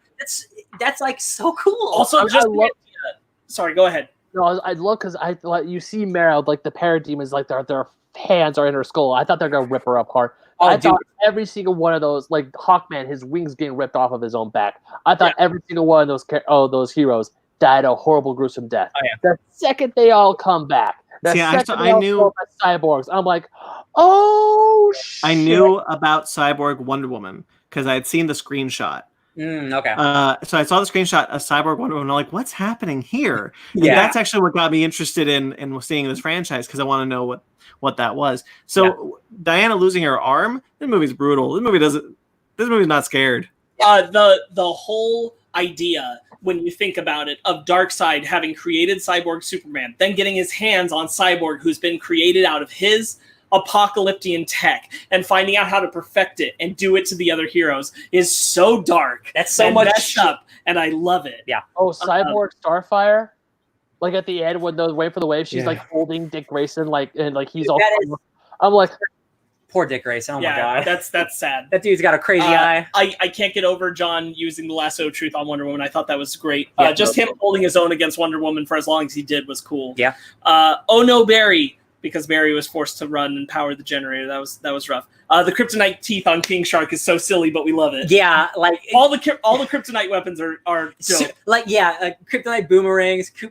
It's super silly. Bye Bane, bye Black Manta. Oh no, Cyborg, because Cyborg's integrated into a wall and it's sad. Calls himself the Source Wall too. Yeah. Metron's chair was also an interesting inclusion because it's not that chair at all. Wasn't the chair design from the New 52 version though? No, from all versions. It's designed to be the chair, but it's not the chair. Darkseid does not own Metron or the Mobius chair, which is what happens in the New 52 when Batman is on the Mobius chair and he becomes the God Knowledge or whatever. I really like that they use that part of the Darkseid War and just give Batman the Mobius chair. And I guess if you don't know comics, it doesn't really matter. Yeah. But it didn't matter to me. Exactly. It's just a weird thing for us because like we know what that thing is and like it has nothing to do with Darkseid. So like it's still a really cool aspect though. When Bruce tries to hurt Damian with his words, damn. Oh yeah. When he's just like, I was drugged and I never even wanted you, and you were thrust upon me as a burden. And he's like, then come. alleviate yourself of your burden. Yeah, like slightly older, more angsty Damien. Big fan of. Big fan. Yeah. Him going once, over the League of Assassins and everything. Oh, Great. so good. For once, or not for once, because I really liked Damien in the Teen Titans films, but I really, really liked Damien in this one. Yeah. Yeah. I thought he was awesome. I really love the flashback when Bruce is about to kill him and he flashes back to him being on the ground in front of the killer. Yeah. I thought that was awesome. Good shot with that throw, Bruce, when he takes out one of Darkseid's eyes with but not really, but with the sword. Yeah. Damien's sacrifice is awesome. Obviously, that ending moment between them is very, very emotional. What is it? Justice, not vengeance? Yeah. That's good shit. I really like when the way they do Trigon's freeing and all that. We talked about that. Oh shit, by Constantine, because his neck snapped. And I was like, super damn! snapped. I was like, well, there he goes. By Luthor, by Suicide Squad. Let's see. Superman absolutely devastates Darkseid. It's awesome. It's a good fight. Oh yeah. Yep. Yes, we talked about that. Yep, that's it. All right. So that's it, guys. We did it. Now that it's over, how do we feel about it? Overall, pretty good. Yeah. I'm glad we did it. Like I said, I'm sad it's over. Because I really like these characters. I'm not sad we're not doing this anymore, but I wish there were more movies. Overall, I'd say that I think there's really only like 2, maybe 3 stinkers that I just really don't care to watch again. Yeah. Mm-hmm. But overall, I find them all either like pretty good to great. So yeah. I think they're wildly misrepresented in the comic community that most people say they're garbage. Yes, I agree. I agree. But, this is not accurate. So we talked about ranking our top 5. Ranking them? Ranking our top 5 for Johnson team. So who wants to go first with their ranking? I'll go first. Oh, okay. Okay. So number 1, Justice League versus Teen Titans. Number 2, probably Justice League Dark. Number 3, Wonder Woman Bloodlines. Number 4, Justice League War. And number 5, Suicide Squad Hell to Pay. Hell yeah, baby. Wow. I'll go next.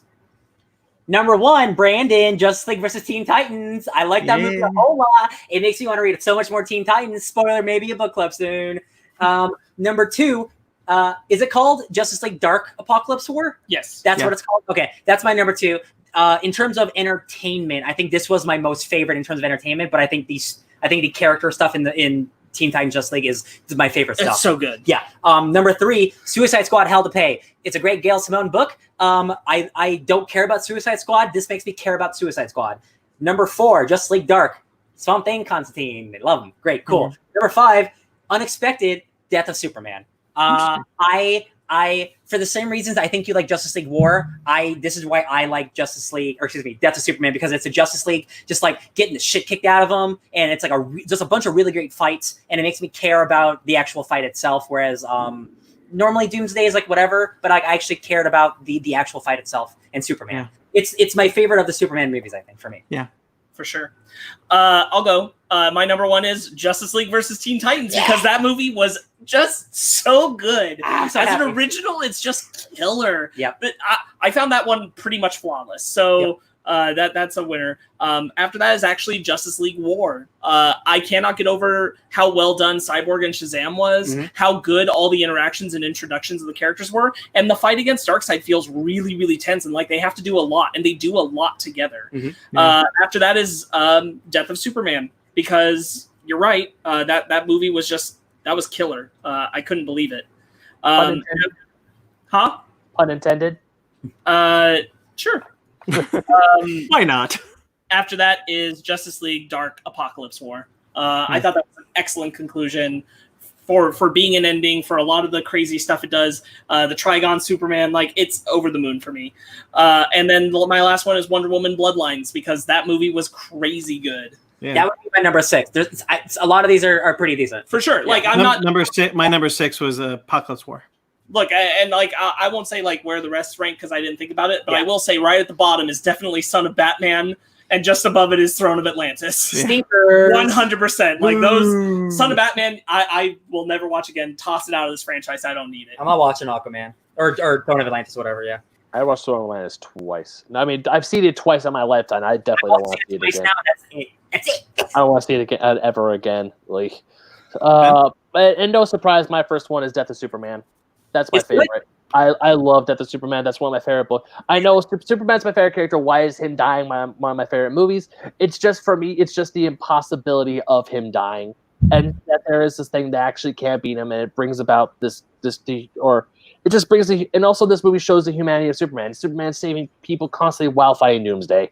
To me, I just love it. And also I love how him and Lois are together on that one. Second is Justice League versus Teen Titans. You're right. As original, that was great. There should have been a whole lot more of that stuff. Third is Apocalypse War. I may have a gripe with the ending, but up until the ending, everything we get to everything that happened before it, I loved it. I loved all the characters. I loved a lot of things that happened. Number 4 is Reign of Superman. I really like Reign of Superman. I really do. It's probably because of my love of the books, but also the way they're able to adapt it, I thought was really good and made sense. Metropolis Kid is awesome. I love John Henry Irons as Steel. Yeah. And the Eradicator is really cool. And of course, you have Hank Henshaw. And my last one is Justice League Dark. But it was between Justice League Dark and Justice League War because I really like both of those. But I went with Dark because that was the one. It had a lot of the characters that I didn't really know, and I was laughing throughout the whole time. I had a hell of a ride seeing Matt Ryan as John Constantine, seeing all these characters show up and just like punch Constantine in the face and go, "John Constantine, you mother!" And he's like, "Yeah, sold off." Brandon, real quick. Is it Justice League Dark that Ram V is taking over soon? He has already taken over it. Yeah, okay. Is that first issue out already? It just kept going from the James Tynion run. Oh shit. He's been writing it for I'm gonna pick it up next time I go to the comic store because I need some more JLD in my life right now. I think that book is really good. Yeah. I want some more. Man-Bat turned into a horrible hell beast. It was great. I love it. Hell yeah. Oh yeah, and also Justice League Dark had Dead Man. Yeah. How cool is that? Whoop, whoop. Oh man, and Justice League Dark Apocalypse War when Orchid rams the house into the thing. Oh, so cool. Anyway, so that's it. We did it. 5 parts. I'm pretty sure, but I just want to confirm. We all agree Son of Batman is the weakest link. It's Batman or the Aquaman one, to be honest. Because I like Batman more than I like Aquaman. Yeah. So just inherently, I'd rather watch that than the shitty Aquaman one. Sure. I don't know. Not great. Yeah, those more characters I care about in the Batman movie than the Aquaman one. They're both bad though. Yeah. Okay, we did it. 15 movies. We have now finished the DCAMU, the DC animated movie universe. Camu, we've come to bargain, and we bargained. I'm so glad that we did this because, like I said earlier, I read a lot of comics, but it's mostly Marvel, and this just made me realize, man, these DC characters are great. And when you do original stuff like Apocalypse War or Justice League Teen Titans, this makes me remember why I love those characters. So I'm going to start reading more DC comics in the next couple of weeks. Cause I now that these movies are over, I'm not done with these characters. So there's 70 years of comics I can read. So thank you for DC Universe. Thank you, comic books. Yeah, I'm really glad we did this. Sparks, before you mentioned it in the group chat, I was going to mention it. So you and I this for the Marvel movies. MCU or the animated movies? No, the movies before the MCU. No, so that'll be it. Next week we're going to be talking about the Old Guard, so stay tuned for that. Yes. But until then, let's get into our book club. Sparks. Hey everyone, we have been very political and topical and all that kind of stuff, and we were doing that a lot. Yeah, and a lot of it was kind of around race issues and things like that, and I kind of wanted to shift because we did just have Pride Month, and we're out of it, but it's a good time to talk about some other things because a lot of other people need representation, especially in comics, and I wanted to do one that really focused in on that, so I picked Gender Queer by Maya Kobe.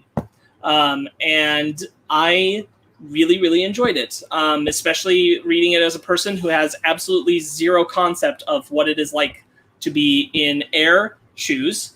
Maya's preferred pronouns are air. So I didn't know those existed until I'm this going book. to do my best. Neither did I.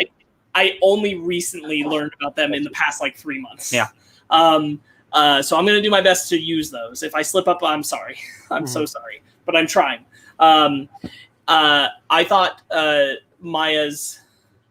Yeah. About the DC stuff. Yeah. Yeah, We got Max that- says end of an era, but a new chapter. Yeah, For we sure. got that Superman movie. I'm pumped. Yeah, the it looks like almost like an origin Superman movie kind of thing. Yes. So like we'll see what that new universe is. Yeah. I thought this was a really great read. I really there was something really nice to be able to connect with it because Maya's only maybe off by 1 or 2 years from my age. Yeah. So a lot of like where the world is at for Her Air, interests and stuff. Yeah. was similar to mine. So that was kind of there's a kinship in that I was able to latch into because all the rest of it is stuff that like I can't even process, and I'm trying to imagine by vicariously living through Air shoes in the novel.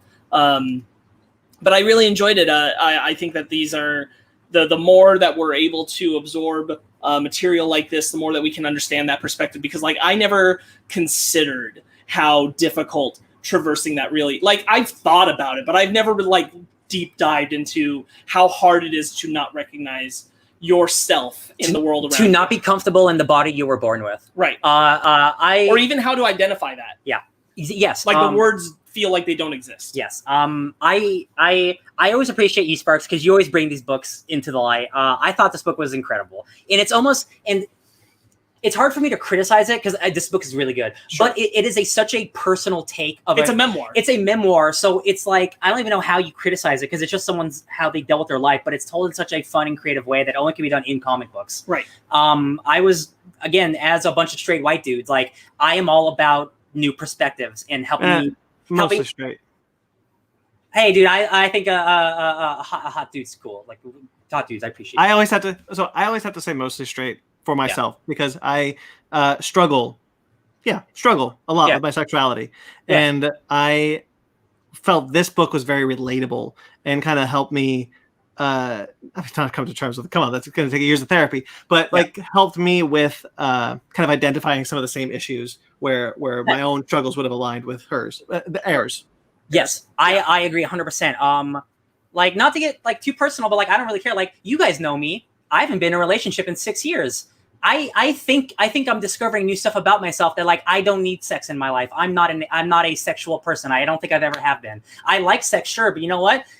I haven't thought about it in a long time. I haven't had it in a long time. I don't really care about it. You know what? And this book really helped me come to terms with like, oh wow, it's actually not important. Right. Being a man who's obsessed with sex is not. You don't have to do that. Just because you were raised that way doesn't mean that's the stereotype that you should live in. And like, I can't identify with what Air's going through, right? Being born in a body that you don't even know if you're a man or a female. You don't know for decades. I think just a really nice way to sum up that conflict was I don't want more gender identifications, which is why I don't want to be a boy. I don't want more gender identifications, but I also kind of want a dick. Yes, it's a relatively modern concept of like accepting this stuff, right? Which is shitty because people should be able to do whatever they want whenever they want. But like coming to terms with the fact that if you're born a male and you want to be a girl, people don't like that, or like scientifically, like it might be hard for people to deal with. Like it's such a tough topic to deal with because again,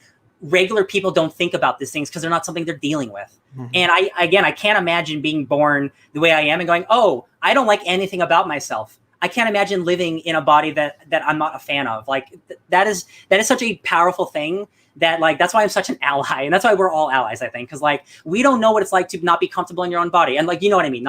We all have experienced stuff, but like, we're all relatively straight white dudes. You know what I mean? Thank you. It's just like, we're all relatively along a certain cultural mold, or at least have been able to pass by it without too much consideration. That's what I mean. What's Yes. outside. And again, I am learning.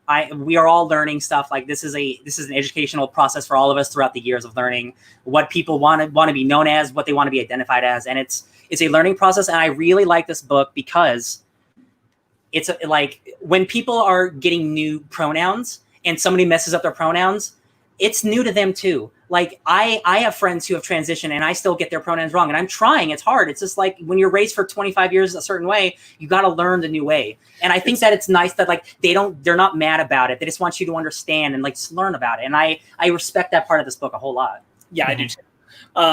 I definitely like I have always really felt like sexuality is a spectrum, even though I very heavily am into the straight side of it. I'm still not on. I've never understood the level where like I never registered the idea that like a guy can't acknowledge or recognize that another man is attractive. Yeah. Even if I don't want to have sex with him, that like I can still feel that way and acknowledge it and be like, no, that's Anyway, this is just a really nice book to like launch off from wherever I think you're at and find a way to personally collect. I respect Maya a lot for sharing her story. Yeah. Air story. And the structure of the book, it goes into the past and the future so often. It just like whatever is relevant to the story, it'll go back in time to like, oh, this is when I dealt with that experience. And it is again, it's a memoir, but it's a comic book. And it's so fascinating that like this can never be like a movie or like it's like it's something only comics can really do. And I appreciate it so much. And like again, I'm trying to get pronouns right. Like Air is now they teach comic classes. Air teaches comic classes. Yeah. And like I'm sorry, it's hard. Air Air themselves. You just say A. I just say for A. that one. I'm sorry, it's words. No, because it's AM Air. So depending on the way you're using it in a sentence, but for what you're trying to say right now, it would be A. Okay, so it's A. Yeah, A teaches classes about this stuff, and A doesn't even tell the children about. That's a good point, Ben. I'm not 100% sure. It could be EM Air. That's probably more accurate. I'm trying. Yeah. But the point is like, Air teaches. That's the point. We're trying. Yeah. There's a bunch of kids in that class, and Air doesn't want to tell them what Air is, and Air feels ashamed about it, or that it's too hard for kids to understand. But like, people should accept just what anyone wants them to accept. Like, hey, this is what I like to be called. Is that should be cool, right? That's just how it should be. Like, and again, this book, it's not like a traditional book. It's someone's life story with art on it. And it was always so strange to me, the idea that you wouldn't accept someone wanting to be called something else, like a different name or something like that, or a different pronoun. Because we so easily accept nicknames. Yeah. And so like when people were just like, well, what if they want to be called a giraffe? Call them a giraffe. Yeah, that gets like super silly, and it's like you just don't care about people then, right? Like it's just like, oh yeah, like I think this book is super educational, to a lot of people who don't extend outside of the social norms. Like if you are a straight white person, I really recommend you read this book because you are going to be so enlightened on things that you just don't know about. I was.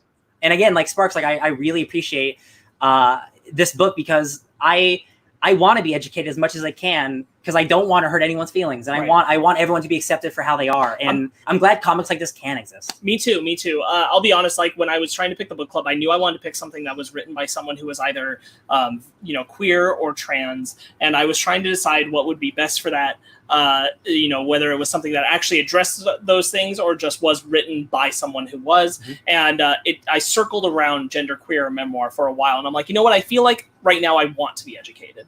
I want to try to learn something while experiencing and supporting this writer. It's such an easy way to learn about this too. You are experiencing what Air is experiencing. Yeah. While it's happened, and it takes you on that journey with Air, with M, with M, and I think that helps kind of the learning process of this kind of idea. Right. I agree. I think for me, what really there's a lot of really good emotional moments that Maya is sharing here, but one that really got me is just the opening of it where it's about them going to get their master's for the comics. And it's that I had a project and I did this something personal statement that we're supposed to do in art. And I was so embarrassed that I taped over it with paper. Yeah. And then is ripping up the paper. And that's where it says genderqueer memoir. And it's like, this is basically what I was leading into. Mm-hmm. I really felt it's so interesting because right off the bat, E is expressing that E is expressing Air's resistance to wanting to share personal things with anyone, and then has written this memoir that you're experiencing. And I think that's really unique and special. And I appreciate that Maya wanted to do this.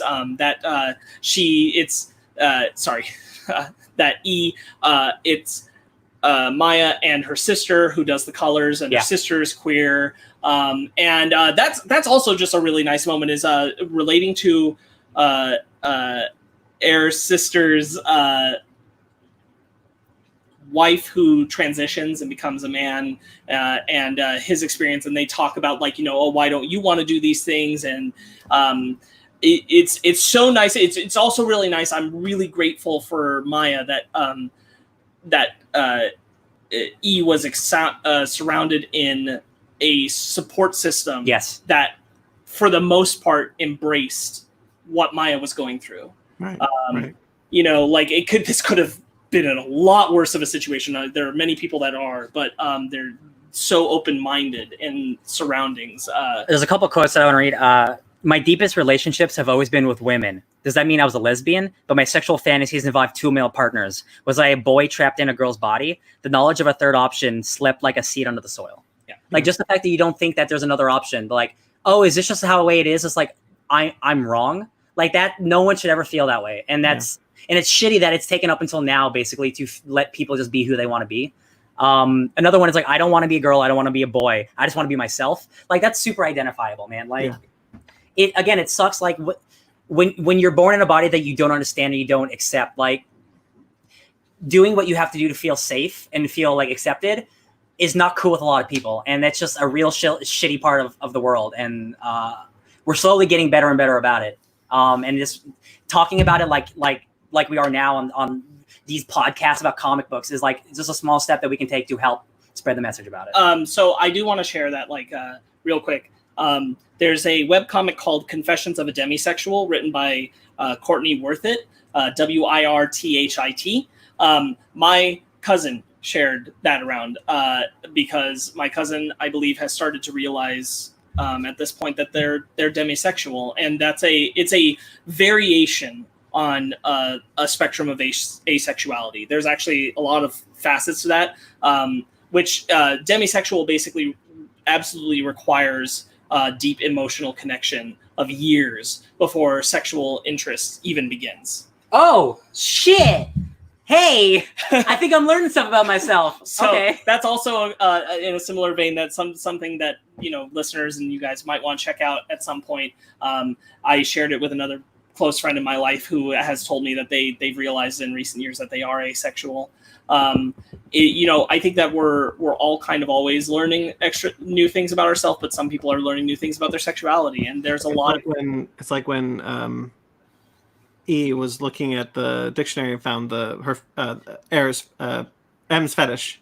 Yes, that exact word, and it's like, I didn't even know this word exists. It's exactly like that, and this book does an excellent job of making me feel like I'm able to step into the experience just a little, so I can try to learn, so that I can try to I will never truly know, I will never truly understand, but I can try to empathize, and I can try to integrate that understanding into my own knowledge base, and recognize that the difference in our lifestyles and who we are, and still respect it.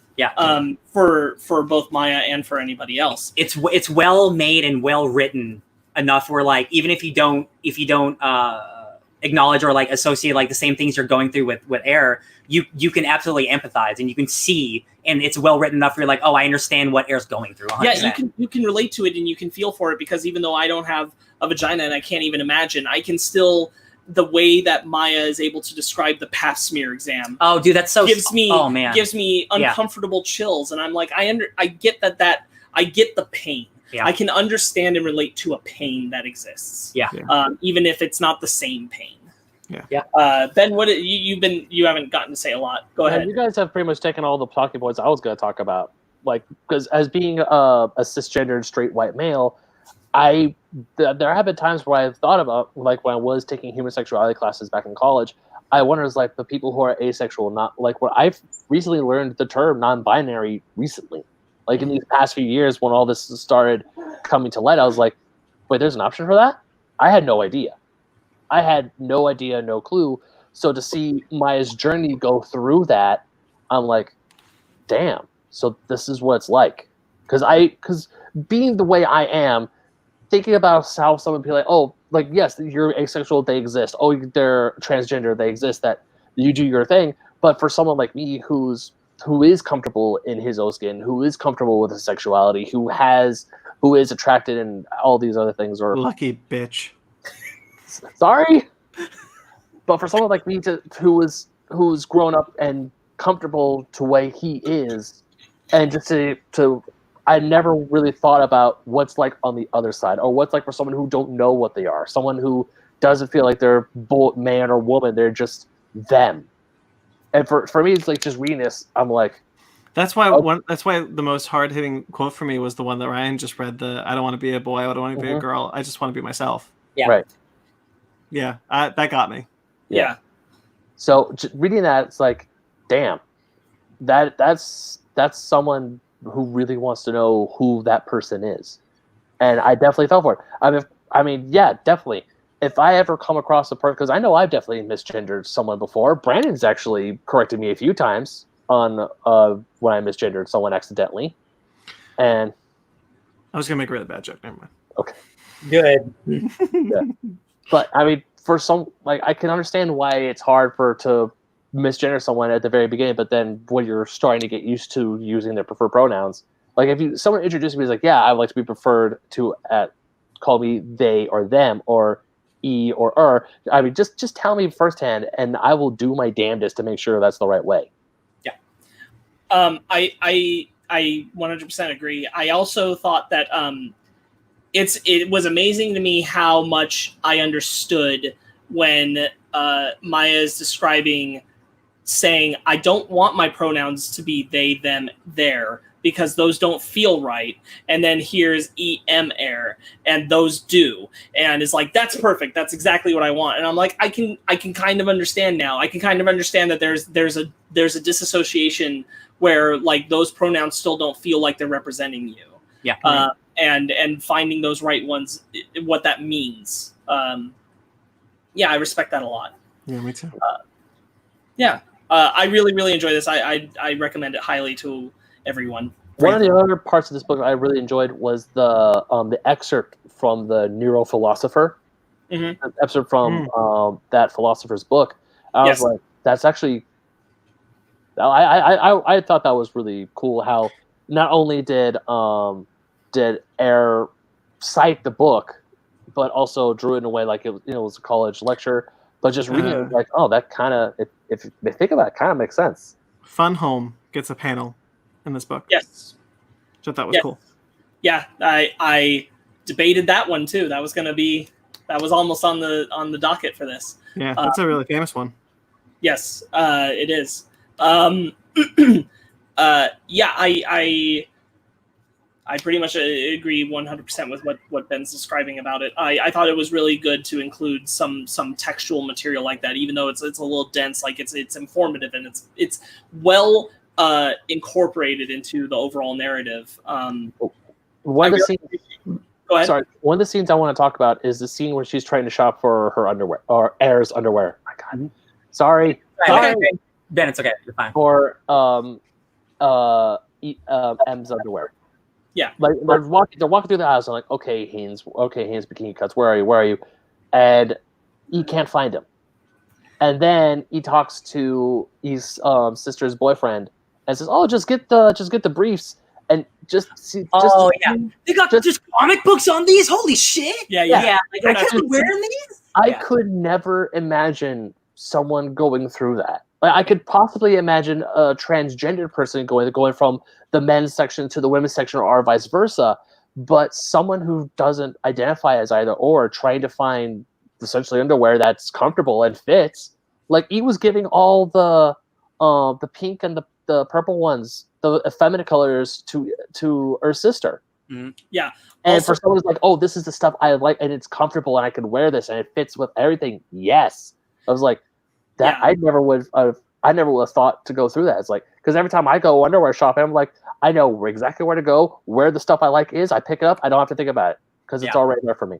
Yeah, I really also like the way E describes Air search for their style, Air style. By incorporating all these things. They went to a protest or they went to Pride. Yes, and then they also it's Pride that triggers that. It's also going to the cons. That's right. To open things up. Yeah, Air notices like, oh my god, like everyone's dressing super dope, and I dress like kind of lame. I really want to dress like them, like some bland boy. Yeah, some dude. And then Air like goes and like, oh, I'm gonna like wear like sequins and like all this cool shit, and like I respect that a lot. Yeah. Get your style, hell yeah. It was heartwarming. There were a lot of nice moments where it was really heartwarming. Like, I'm not trying to diminish anything in Maya's story, but to say like it's very heartwarming to see the moments where E got it to embrace people who were supporting Air. Yes. Like the QSA at school. Oh yeah. And go in and everybody's just like, yeah, you're great. And it's like, oh wow, this is incredible. I love it. Yeah. Like when she walks in, it's like, is this for the thing? And you're like, oh my god, Maya, come in. Hell yeah, I'm so happy you're here. Like that is so reassuring to someone who like is looking for acceptance and like they get it and like, oh, that's so great. Yeah. This was an awesome book. I highly recommend it to everybody. And I'll say everyone can learn something. Yes. From it. It's a little long. That's not bad. Like when I saw the length, that I was like, this seems a little long, but it reads so fast. Yes. I read it all so fast. I'm like, wow, for a book that's 240 pages, I read it like that. Like it's so fun. That's why when I was picking it out, I looked at the length and I'm like, this is long, but I read like the first it's not the first like dense. 25 pages and I'm like, oh no, I think we can get through this. It's not dense with dialogue. Some pages are, but it flows really naturally. I find that when people make graphic novels that tend to be like more personal stories or memoirs, they tend to be in a format that's more like this. Yeah. And I think that it translates really well because you're able to more easily, something about the format styling that Maya went with, and I've seen done in others, is able to allow you to jump around time without people getting lost or confused. There's something very it's kind of indie film feeling 100%. about the comic storytelling there. Yeah, 100%. Okay. Next week we are going to skip our normal book club and do The Old Guard because the movie is coming out. Speaking of, next week we are going to be talking about the Netflix movie The Old Guard. So check that out. And that's episode 199. Wow. We're almost there. So cool. Guys, if you're watching this on YouTube, thank you so much for joining us in the chats. Thank you so much for chatting. We have other things on YouTube, other shows. We got Fake Nerds Watch, which has Watchmen was just free. Can I still do that? Yeah, Watchmen. Go watch Watchmen, guys. It's great. And then let's watch our after show of Watchmen. Watch Swamp Thing. That's great. And then watch our after show there. The Boys season 2 is coming out soon. Might as well watch our season 1 recap. Yeah, Umbrella Academy season 2 is coming up. Might as well. Did we do one for Umbrella Academy? We definitely did an episode on Umbrella Academy. I don't think we did a Fake Nerds Watch recap on Umbrella Academy. Was it on the podcast? No, we talked about the first volume compared to the first episode. Oh, that's what we did. Yeah. Okay. Check that out. That was fun. Sure. That might not be on YouTube though. Whatever. So we have a bunch of shows, a bunch of stuff up there for Fake Nerds Watch. We also have Basement Arcade, which is our video game show. Where right now the four of us, because not generally the four of us, but this time it's the four of us going through Mortal Kombat 9. We're wrapping up. Couple more episodes. Almost Yeah, there. we're wrapping that up. Can't wait for us to play Mortal Kombat 10 together very soon, because that's definitely happening, right? Oh, Yeah. At least we're not racing to keep up with a movie anymore. Yeah, oh, it's dead. And we also have our newest show, our freshman show, Fake Nerd Book Club, with a new logo designed by Mike Vitola himself. We are going through Wasted Space. We've done the first 2 volumes of Wasted Space. It's been really great. We're doing volume 3 probably this coming week. And a special surprise is coming in the Fake Nerd Book Club YouTube series. So you're definitely going to want to like this video. You would definitely want to subscribe on this channel. Hell yeah. Bell icon. Get all the latest notifications. We got some cool shit. We also have a Funko affiliate link, which is the link in the description of this video and in the audio. Use promo code SHOP10 for 10% off your purchase when you click the link in the description.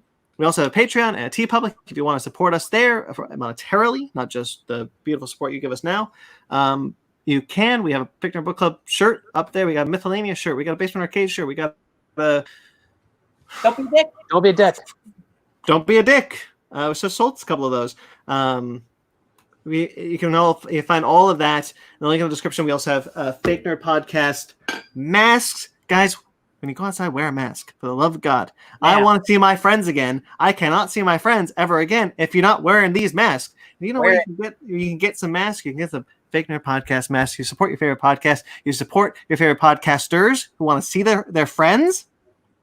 Also, if you buy a mask, you support life. Look, I just want to be clear. I personally accept if we're like 6th, 7th favorite. Just please wear a mask. Just wear a mask.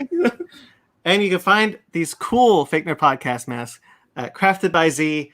Links in the description for their Instagram and her website. They are made on demand for $12, guys. Don't get me wrong. I'm glad we're still doing the show, but I want to do this live. I want to hug my friends. I miss you guys. I miss going out to dinner with you all. Yeah. All of those links are in the description below. Save your podcast. Save the world. All right. Oh, heroes? Yeah. Thank you to everyone who's been listening and who's been watching. If you're watching this live stream, if you're watching this or listening to this after the fact, thank you so much. Greatly appreciate all your support. Thank you to Jeremy Vellucci. If you're listening to the audio version of this is definitely out to Jeremy Vellucci. You can find him at Jeremy Vellucci Keyboards. He did our theme music and our entry music and probably some new music for 200 if I can remind him in time. Will it happen? We'll see. Probably not. I'm going to be honest. Probably not. I'm saying that, sorry, I'm not trying to bash Jeremy. I know some personal stuff is happening in his life right now, so I wouldn't be surprised if it doesn't. I just want to put that out there. Stay tuned.